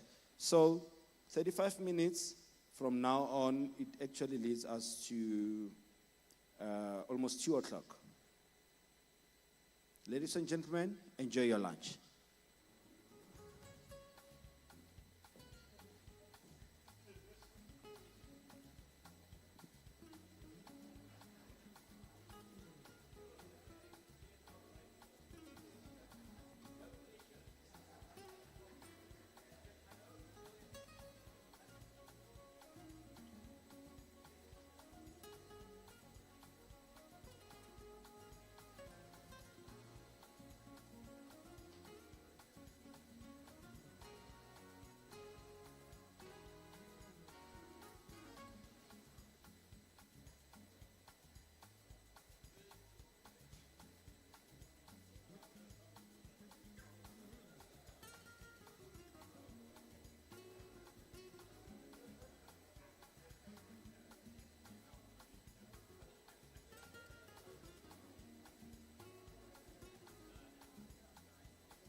In history, and they're very interesting anthropologists.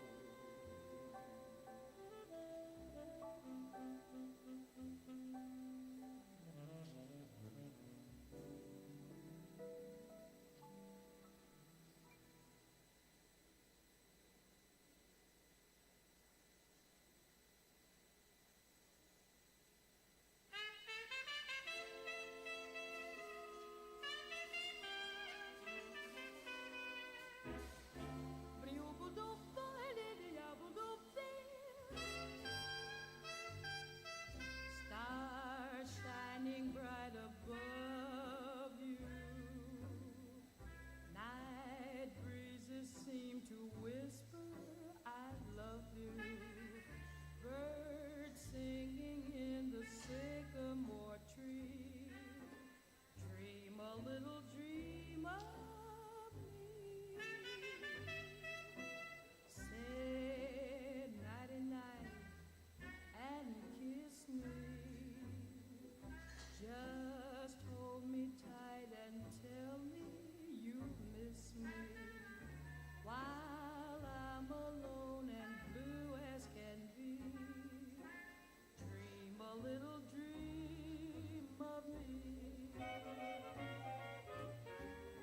Stars fading, but I linger on, dear. Oh, how you linger on. Still craving your kiss. How you crave my kiss.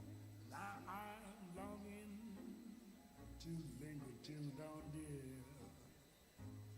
Just saying this. Give me a little kiss, sweet dreams, till sunbeams find you. Sweet dreams that leave all worries behind you. But in your dreams, whatever they be, dream a little dream of me. Buzz, buzz, buzz, buzz, buzz, stars fading, but I linger on, dear. Still craving your kiss. Yeah, I'm longing to linger till dawn, dear. Just saying this. Sweet dreams, dreaming. Till sunbeams find you, keep dreaming. Gotta keep dreaming. Leave the worries behind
L is for the way you look at me.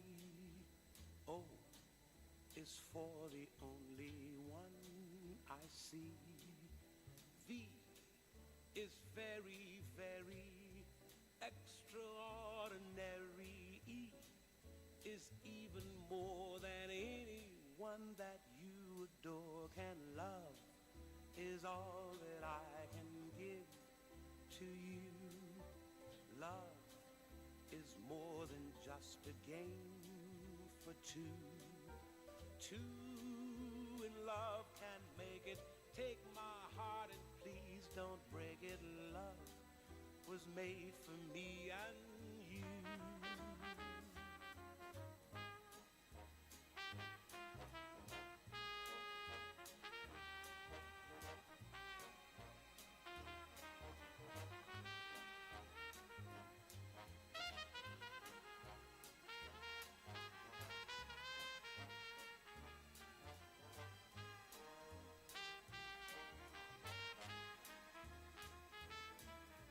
L is for the way you look at me. O is for the only one I see. V is very, very extraordinary. E is even more than anyone that you adore can love, is all that I can give to you. Love is more than just a game for two. Two in love can make it. Take my heart and please don't break it. Love was made for me and you. Love was made for me and you. Love was made for me and you.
Ladies and gentlemen, welcome back.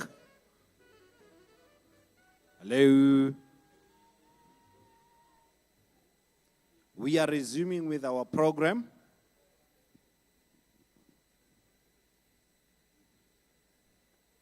Can I see by show of hands those who have received their gifts Those who have received their gifts.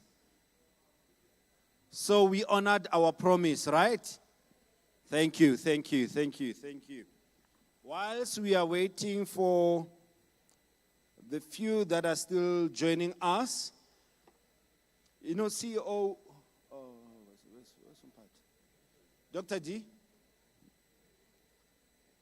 you know, I just got I had a thought, a provoking one. Should I say it? You know, I gave an illustration about a boy in Mamelodi who actually would settle for a 350 grand rather than getting a 1,500 stipend. How about we change the course and we say we will no longer give 350 grants to unemployed. But the moment you open up a startup company or you are an informal trader, you will get a 350 for your cash flow. No, 350 rands. All right. If I was in another forum, I will actually urge you to say amen. But I will not do that. I will not do that.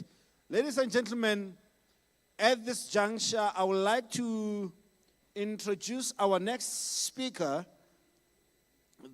He is going to address a topic, disrupt or be disrupted. You know, this topic is interesting. Normally, I don't wear sneakers, but I disrupted myself today. And it felt so awkward because now when I looked at my boss, I thought my boss will say, hey, you know what, this is not it's not Friday, it's not our etiquette. You should have worn formal shoes. But I disrupted myself because we are in a digital disruptive conference, research conference. So this gentleman will be addressing being disrupt or be disrupted, looking at it from a point of transforming retail operations through innovative technologies. This man is no one else but Zimasa Vabasa. I don't know if I pronounced it correct. Vabasa. If I had asked my grade 7 kid to announce it, it was a Vabasa. So I need to be politically correct. Vabasa. Zimasa is a dynamic media entrepreneur, award-winning chief media and advertising strategist, and a digital maven. Hey, this is a new word for me, CEO. A digital maven with a strong social voice, renowned for his unique insight as a socio-economic commentator. Mustafa has gained vast. Oh, Mustafa is another name for Zimasa, right? Yes, Mustafa has gained a vast knowledge over the years, which he used to engage and educate his audience. He has coined the tagline, so here's something interesting, which has become an incredible online voice that educates and raises awareness among his audience. This popular online series raises awareness on key topics like finance and investment, entrepreneurship and commerce, current affairs and politics. These bite-sized videos are impactful, sparking conversations and encouraging his audience to share their thoughts or comments on their issues discussed. Beyond his media ventures, Mustafa is a highly regarded corporate MC. You want to take my job, Wena? Workshop and conversation facilitator, discussion panelist, digital content creator. I want to become an influencer, so I've got you now. All right. And a live podcast host. He's also recognized as a corporate message amplifier, entrepreneurship mentor, and a social economic commentator. expanding his influence in corporate and public spaces across South Africa. Ladies and gentlemen, let's welcome Mr. Zimasa Mustafa Vabasa. Yo, that was so stressful. You know, when you hear a bio, you think to yourself, "What? I did all of that," and then it gets so awkward. They've given me a timer there. I'm going to stick to that time. They've given me also the toughest session, which is after lunch, right? And you know why lunch is so tough? Just look at like construction workers, EPW workers who are doing their job after lunch. They're all on the grass. So I know how you guys are feeling right now. Don't worry, it's going to be quite interactive. I hope that I've got my roving mics there. I want lots of questions. I want us to all speak together, and it's going to be very high energy and high paced. Okay, I think he's done the whole bio thing, but that's who I am. I'm a strategist. I've won a couple of awards. It means absolutely nothing if you can't explain it to your grandmother what you actually do. If she doesn't know what you do and can't explain it to the other grannies, it doesn't matter. You don't have a real job. You're still zama-zamaring in Joburg. So I like to talk about various topics, but what's interesting for me is socioeconomics, because I think for the longest time, we've only ever looked at the social impact of a lot of things, and it's going to become quite important for our talk today. Business as well. I enjoy business. I've started many businesses myself, all in the SMME space, and my struggles, I still consider myself a struggling entrepreneur.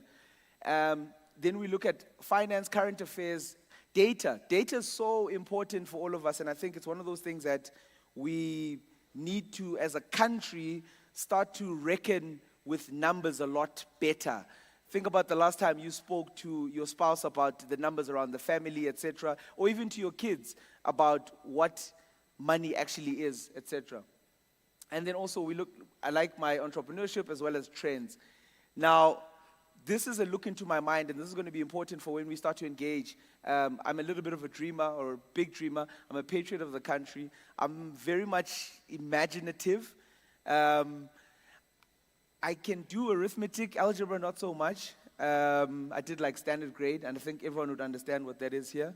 I'm a village boy, a little bit of a world changer. I'm a systems thinker. I think everything can be systemized. I think we can really take out our own sort of peaks and troughs in terms of how we do things when we create really great systems. I think money is time travel, whether it's in a personal capacity or for a business. You're able to do things faster. You're able to do and bring things closer to yourself. Also a little bit of a sage. I've got mild self-diagnosed ADHD, and I love the art of war. This is going to be quite important for us. So in my work and in my work life, my corporate life, my strategy life, one of the brands that I really enjoyed working with but was really frustrated with was DSTV. In 2014-15, I gave a talk to DSTV, and we started to engage around piracy specifically and what they could do. DSTV at the time was very much stuck on their business model. They were saying people will always be paying for DSTV every single month, and everyone will figure that thing out, right? Literally. That's what they were feeling like in 2014, 2015. At the same time, a lot of people were starting to really pirate a lot of programs. But they were really focused on growth, and they did a few really good things over the time.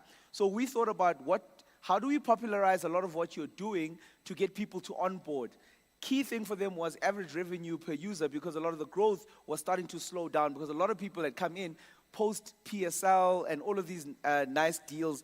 And also Compact became the key thing that they were focused on, not so much premium. There was a lot of churn. They're going in and out, up and down. So when there's a program that's on premium, people are looking to go up, and then when that program ends, they come down. So a lot of this they knew and understood. They also understood that DSTV was a grudge purchase, but they didn't change their business model to factor into this thing that one day users will find alternatives, that the future will eventually come. The other thing was that content discovery. This was always a big thing. If you had ever gone into DSTV, probably even till this day, You go into any of their socials, specifically Facebook. I think Facebook is just pretty much just Hello Peter. And if you go into Facebook and you look at the comments, most people are looking for simple things. They're not even talking about content that's on there. And people, because we're group thinkers, we get into a space or a sphere where we start to say, if one person says, on DSTV, they play repeats, then everybody starts to echo that thing, which was actually not the case. But because the populace and your audience and your customers think that all you do is play repeats, they all start to mimic it, right? If I started nodding right now, a lot more people start nodding. They wouldn't know why if I started scratching my face. So a lot of people, and then content discovery was what we helped them with. If you go look now on DSTV, across all of these socials, they speak like humans. One, we had to fight the corporate comms guys, really dig into their strategy and say, you have a lead time that is terrible for an organization that talks to content that's always on the go. You can't make decisions like this. You've got to innovate the way that you think. You've got to really strip down. You've got to build champions within each of your pillars. Those people have got to be the ones that say, if we've approved a strategy for the next quarter, you've got to let the strategy go. You've approved it. Let it go. Then the last thing was that they were not flexible at all. They believed that they would go on forever in the way that they did. They would charge the same prices. They would always escalate relative to inflation and always be printing money. Well, we now know that that was not the case. Current and past success does not equal future success. Now that we've got the awkwardness out of the way, let's get to retail. So this was such an interesting topic for me, disruption, because in a lot of the things that I've been able to do, the companies that I've been able to think for, disruption is something that they know is coming, but they never truly prepare for. They know that somebody somewhere, somehow, is sitting there going, how do I take on this particular telco, right? Starlink is coming. Somehow, somewhere, right? They'll get those regulations right. And the existing telcos are in for a proper fight. A fight that doesn't require infrastructure because Elon Musk is sending up rockets every single month. He's launching more rockets, and he's going to democratize connectivity and Wi-Fi. But these guys, legacy brands, somebody somewhere somehow was sitting there and saying, for the next 15 years, we can put up these towers and we'll be fine. Then everybody asked themselves why a lot of these telcos were selling these towers. I feel sorry for the people that bought those towers because they might become really, really obsolete quite quickly. So we look at the landscape. It's undergoing a crazy revolution. It's a lot of, I'd say, technologies are merging at the exact same time. And when that happens, it's basically a revolution. There have been at least 7 major economic paradigm shifts in history, and they're very interesting anthropologically because they share a common denominator.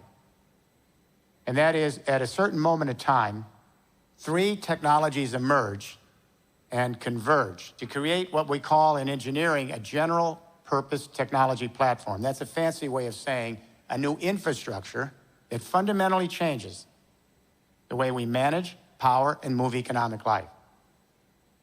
What are those 3 technologies?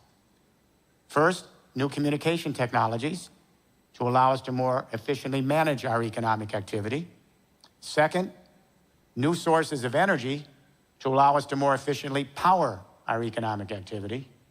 And third, new modes of mobility, transportation, logistics, to allow us to more efficiently move the economic activity.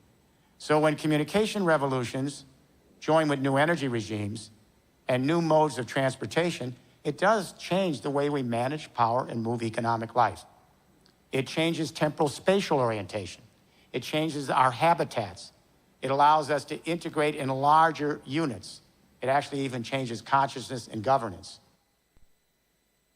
So what's really interesting about this and what Jeremy Rifkin is talking about, he talks about the convergence of multiple platforms and technologies that create an underpinning platform that will springboard the next revolution. So what does that look like in retail? He talks about managing.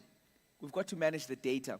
Big data is now a big part of how all businesses operate.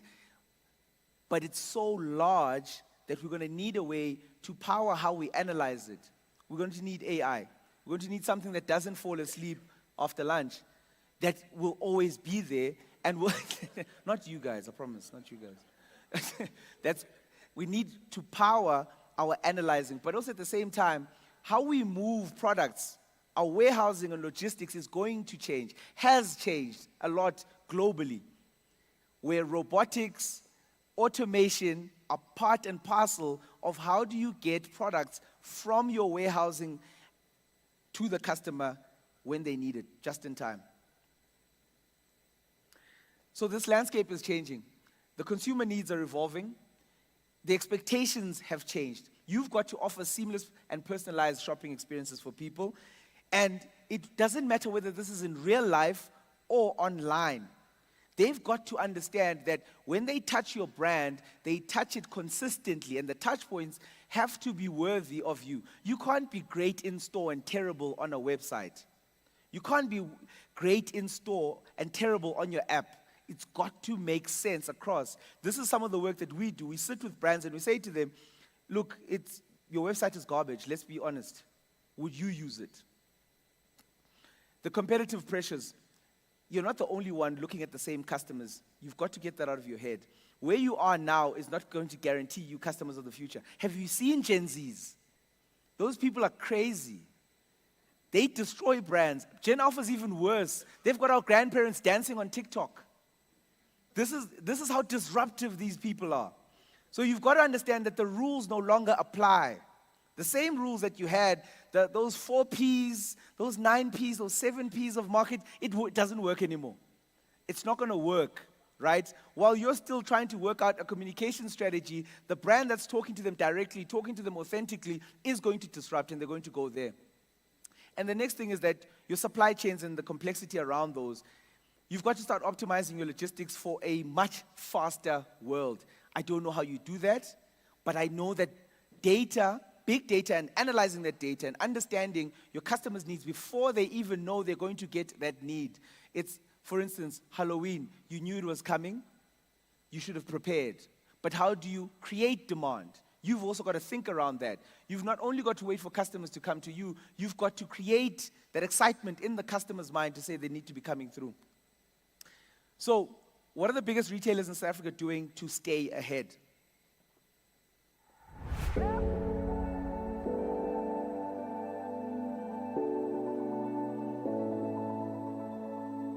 The reason we launched ShopRite X was a realization that customers are transforming almost faster than we were. Retail is as much about doing the old things well as it is about using technology to get products to customers in a cheaper and faster way. We have already seen some great innovation coming out of here. One being the Extra Savings Rewards program, and then the groundbreaking 60/60 on-demand grocery delivery service. We take our enhanced, very rich customer data, marry that with what ShopRite has proven to do is an unsurpassed level of operational efficiency, to marry those two through precision retail to make the most customer-centric retailer on the continent. So if you take 60/60, which has been a multi-award-winning innovation, we did more of the hard work for customers than ever's been done before in South Africa. One of the very cool stats is that we delivered 1.5 million orders in the last year in less than 30 minutes. Another one of my favorite pet projects is Checkers Rush. It's our concept of a check-outless store. Walk in, pick up the products off the shelf, walk out. We use advanced AI and machine vision technology and cameras to identify which products and brands customers are taking from the shelf, and then we automatically bill your bank card. We're really excited about our new ShopRite X campus. It's a purpose-built mixed-use development, and it's really been built with collaboration in mind. So everything is very purposefully designed. I've been in retail 17 years, but I realize some of the best ideas in innovation have come from people that have only been with our business a couple of months. It's not a job or a position. When you work at ShopRite X, it's like living out a passion. And we have a broad, diverse group of people, so it's always learning something new. You know, we've got this ability to... Sorry, I've got to cut them. I know I'm looking at my time, and I don't want to cheat you guys. what's really interesting about what ShopRite has done is that they've really taken innovation and the knowledge that disruption is happening, they've taken that to heart and they've created an internal unit that literally looks at disrupting before it gets disrupted. So they're the ones that are going out there and disrupting before anybody else starts to think about it. If you think about how a lot of these other brands have popped up from a ShopRite perspective, it was maybe ShopRite, Checkers, and Checkers Hyper, and U7 and the others. From understanding the data really well, they then went and said, hey, a lot of people are buying pet food. We should probably have a pet shop. A lot of people are buying outdoor things. Maybe they're buying little knives and whatnot. Why don't we create an entire outdoor unit? Oh, clothing, Pick and Pay clothing. It's doing quite well. People are able to buy from that. Why don't we create Unique? They understood what the needs of the customers were before they started to even think of those needs. And in that video, if you noticed, there's a couple of things that they've done really well. They've got their 60/60 unit, which takes out the need to say, oh, I don't want to go to the thing. So they knew that we've got to start delivering to our customers. But the most important thing there was their extra savings card. That card now allows them to understand your buying patterns, your quantum of buying, the areas that you buy in, etc., so that they can start to feed that big data into an AI model that tells them this type of customer archetype likely buys on average at this volume at these places, so we need to stock these things there. They now know where to put their outdoor thing. Because of the quantum of money that you use at any of their stores via this card, they're able to understand you a little bit better and say, it doesn't make sense to put a Checkers outdoor store close to a particular area because the people in that area will not buy this. They're not looking for outdoor equipment. So that is helping them to stay ahead. But I want to ask you guys, do you think that ShopRite is doing the right things? Just as a show of hands. Do you think that, yes? Do you say yes? I don't know if the mic is there somewhere around. Don't want to catalyze it. Who has a comment for us? Just a quick comment on what you think around ShopRite and other retailers. Give the room maybe a little bit into your insights. Do we have anybody? Oh, at the front? Got someone here at the front?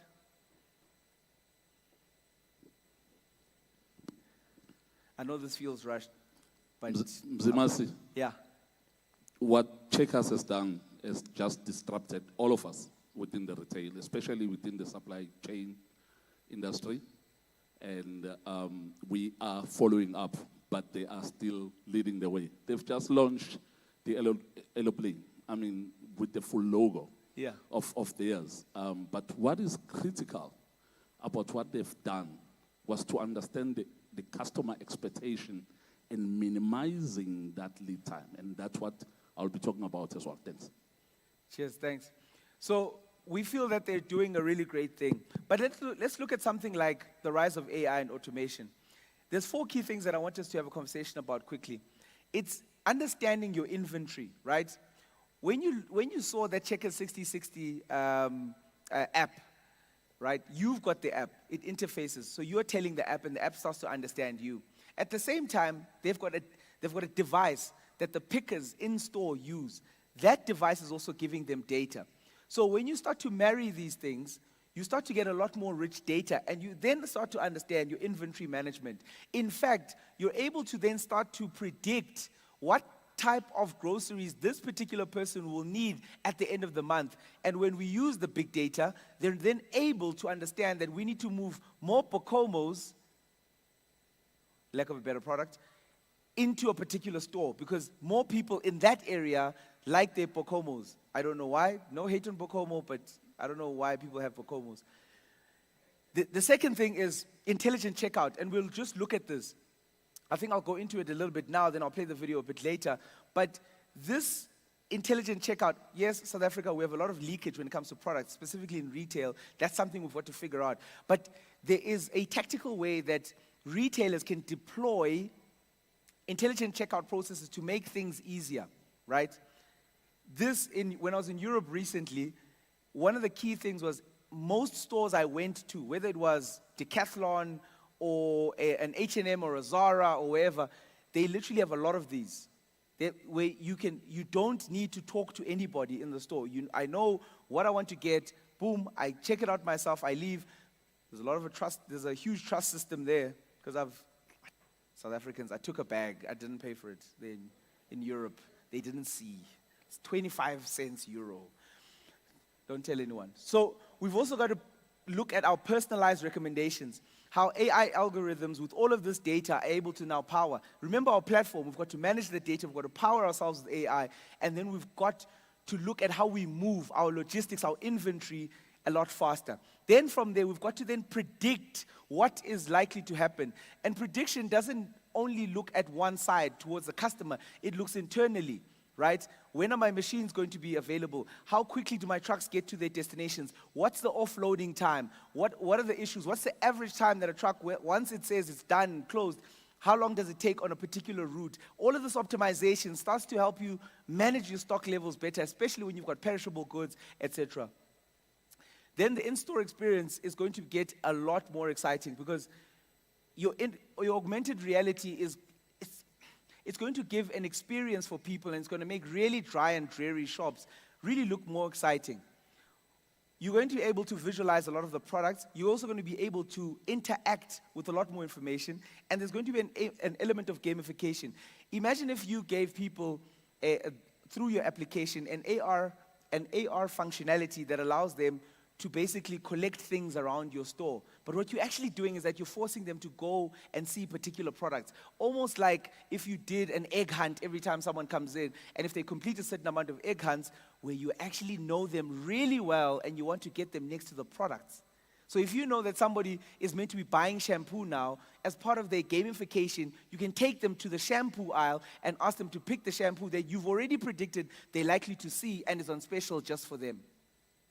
And that's just from an app. That's just from augmented reality. So how can retailers use smartphones, the devices that most people have now, to change the way that customers experience their stores? Navigating through a large or unfamiliar grocery store to find all the items on your list isn't any fun. Wouldn't it be great to have a shopping route which guides you to your items? What if you could learn more about an item simply by looking at it? Luckily, Alex uses the Freshland Market app on her smartphone. As Alex walks up to Freshland Market, the app pops up a notification. She taps it and a map of the store appears, showing where all of the items on her list are located. With the map as a guide, Alex walks over and grabs a bag of potato chips. When she looks at it with her smartphone, the app recognizes it and displays useful information, like its price and user ratings. Alex checks the potato chips off her list in the app. Next is pasta sauce. Unfortunately, she's not sure which one she wants. With the help of the user reviews and ratings the app superimposes on top of the camera view, she can make an informed decision. This one looks perfect. Last up, cereal. Alex recently chose to avoid processed sugars and already configured the app to tell her if anything contains them. The app tells her that her favorite, Cinnamon Toast Crunch, isn't a good fit. Honey Nut Cheerios also have processed sugars. Finally, Alex checks a box of Rice Krispies cereal and bingo, low processed sugars. Suddenly, Alex sees a new notification suggesting that it might be time to buy milk to go with her cereal based on her purchase history. Good catch. The app updates the shopping route and redirects her to the dairy section. Shopping finished. Time to head to the checkout line. So just like that, you are able to then drive decisions. But you've got to make your apps really, this was like 6-7 years ago. That's what they were doing, right? You can see the interface, it's old, it's like Snapdragon, it's old phones, etc. That's what they were already talking about and doing in certain shops 6-odd years ago. That Jeremy Rifkin thing is also about a 2018 thing. So you can start to understand that in South Africa, we also take a long time to get and do things. So, I don't know. Do you guys think there's a space for this in South Africa? Definitely, I think so too, going into the future. Helping people to shop in your premises, it's actually going to drive those products. QR codes, right? You're already printing prices. Why not print a QR code next to it that gives more information about this product? In an augmented reality world, you're even able to tell them where the specials are. Remember, specials, think about how we shop. Even if you weren't going to buy that thing, you'd be like, oh, this is great value. And remember, the thing knows you. It knows how you shop. Then we've already spoken about big data, but really key things. You got to collect the data, you got to analyze it, and you got to ultimately predict. You got to power the data. It's already asking me to give up now. But how do you manage all that data across How touch do points? leading retailers manage change? Right now, you're under more pressure than ever to understand changing demands. Leading retailers do one thing differently.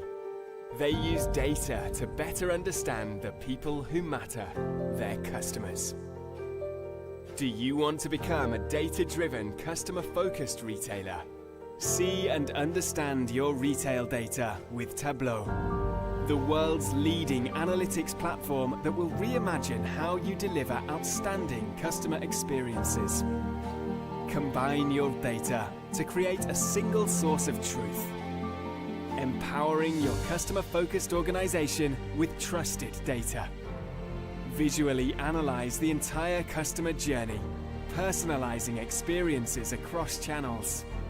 Get real-time, data-driven insights into your supply chain, keeping pace with your customers' changing demands.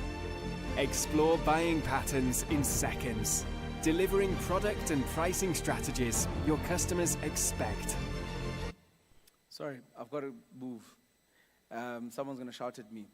But I think a question we need to ask ourselves is, how much data analysis do we actually do in our own organizations? How much do you really know about everything that's going on from a data perspective? Yes, you have biometric entry and exit at your warehouses, at your HQ, etc. But when was the last time you actually looked at that data? Looked at the efficiency, the productivity, and effectiveness of the people that are meant to be working in your organization? It starts there. Then you start to understand your customer.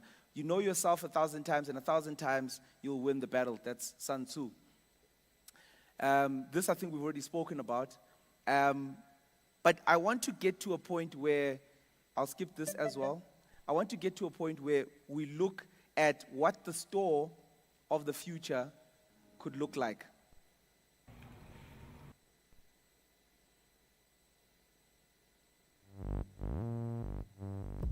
The way we shop is changing. Websites are behaving more like stores, and stores are behaving more like websites. Whether it's mobile ordering or interactive mirrors, retailers are innovating to offer rich experiences that integrate digital touchpoints at every step of the way. With the physical and the digital converging, we head to Pioneer Court in Chicago to find out where the customer of tomorrow will shop. The Store of the Future is an immersive retail experience that combines the high-touch benefits of brick and mortar with the high-tech features of online shopping. This mobile pop-up shop was organized by retail tech company With.me in collaboration with shoe brand Tom's and apparel company Raven and Lily. One of the most eye-catching features of the store is a 30-foot-long pixel wall. This display is made up of hundreds of individually programmed modules, allowing retailers to show as much or as little as they'd like. Then there's these React tables. These interactive digital displays show information depending on what you're interested in. Like this pair of shoes? Let's see if they carry your size. Here are the other colors they're available in. You might also like this handbag to match. All of the items in the store are RFID tagged, meaning they use electromagnetic fields to transfer data from physical objects to digital touchpoints. Interactive mirrors make it easy for customers to check out or request alternate products without leaving their change rooms. And speaking of change rooms, these ones literally emerge from the ceiling when you need them, and then get out of the way when you don't. I actually really like this duster cardigan. Whether I'm ready to make a purchase or just want more... Sorry, I know you probably get the gist of that, but can you imagine what other applications you can use for that? So now when you plug in voice AI and video AI into the change room on that same screen, instead of trying to rush out and show your friend, do I look nice in these? The AI can talk to you and say, give us your social media so we can see your feed, so we can figure out if this would match your style, your current style. And you quickly give it a remote access for 5 minutes. It checks your feed, it comes back, the AI tells you, nah, babes, this thing's not gonna fit. It's not the one for you. But I've got a suggestion, because it wants to be result-orientated. This is almost like a salesperson in the fitting room. No, don't worry. It then tells a salesperson that in fitting room A, can you take this particular item in this size? think about what type of customization AI is going to allow people to do. You're never going to, that person is not going to leave the store without getting the thing unless you don't have the size. So, the future of retail, we've got to embrace the disruptive technologies. This is just literally a dipstick. There's so much more that you could do. There's so much disruption that's coming for you guys. I feel sorry for you guys. But you're at least aware of it now, and you know where we need to go. Remember, nothing happens for a long time, then everything happens all at once. Thank you.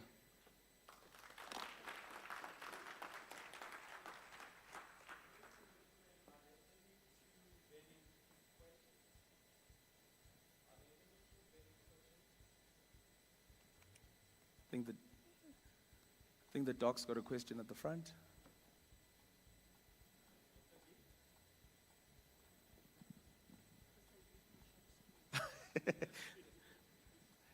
Margaret Thatcher wouldn't like that. Margaret Thatcher and our buds. I love it. I mean, absolutely love it. I love what you portrayed in the sense of the disruption that is already here and en route.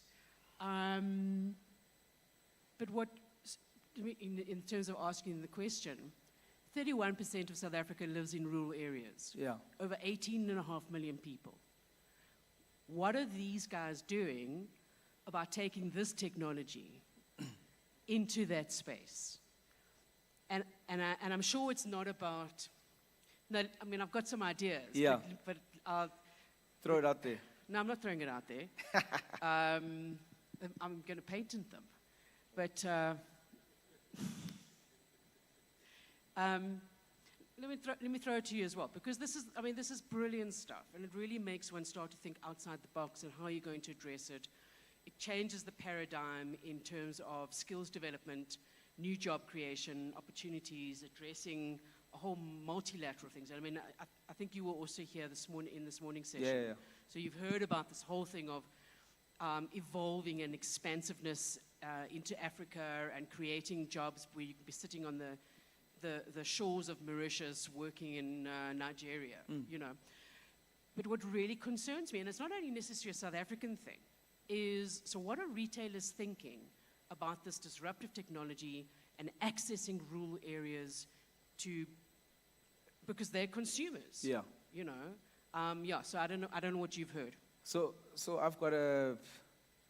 one of the really interesting things about this question is that myself and a couple of property developers are talking about how we could bring rural shopping centers, right, in a way where we plug the gap where I'm from the Eastern Cape, so I understand the rural sort of makeup really, really well, where around key towns, which were either former stations, farming posts, etc., you've then got a massive rural audience around there and potential customers.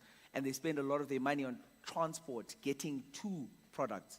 So we're thinking about bringing those products there. The next thing is this. I believe that if we wait for people in rural areas to en masse get these computers that we have in our pockets, we're going to be late for that as well. So a lot of them already understand that when you go to town, whether it's a Mobicel, etc., a lot of these really low-end smartphones, which are maybe in tech 10 years old, are still able to scan QR codes. They're still able to really push a little bit of the AR out of the microprocessors that they've got.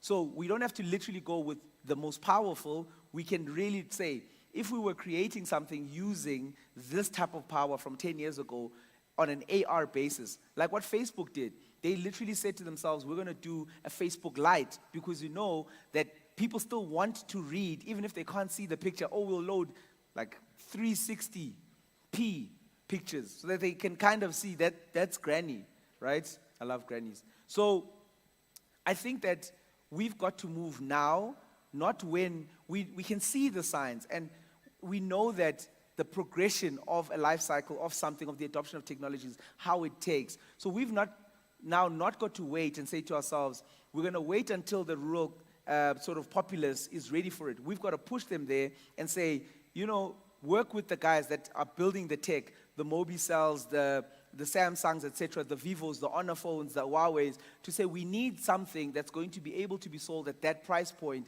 for people to be able to not be left behind in this revolution, and we've got to teach them. And then also, lastly, this is going to force a lot of those old mamas and babas who don't want to leave certain businesses to give space to people that understand this new tech. Cheers. Last question. Oh, last question? In the absence of any? I've got a question here. I've got a mic already. Oh, there. Okay. Shekazwam, Sure. I've got a question here on Checkers' success. My question for you will be, do you think actually they're going to enjoy this success for a long time? Why I'm saying this is because South African consumers are very impressionable. Because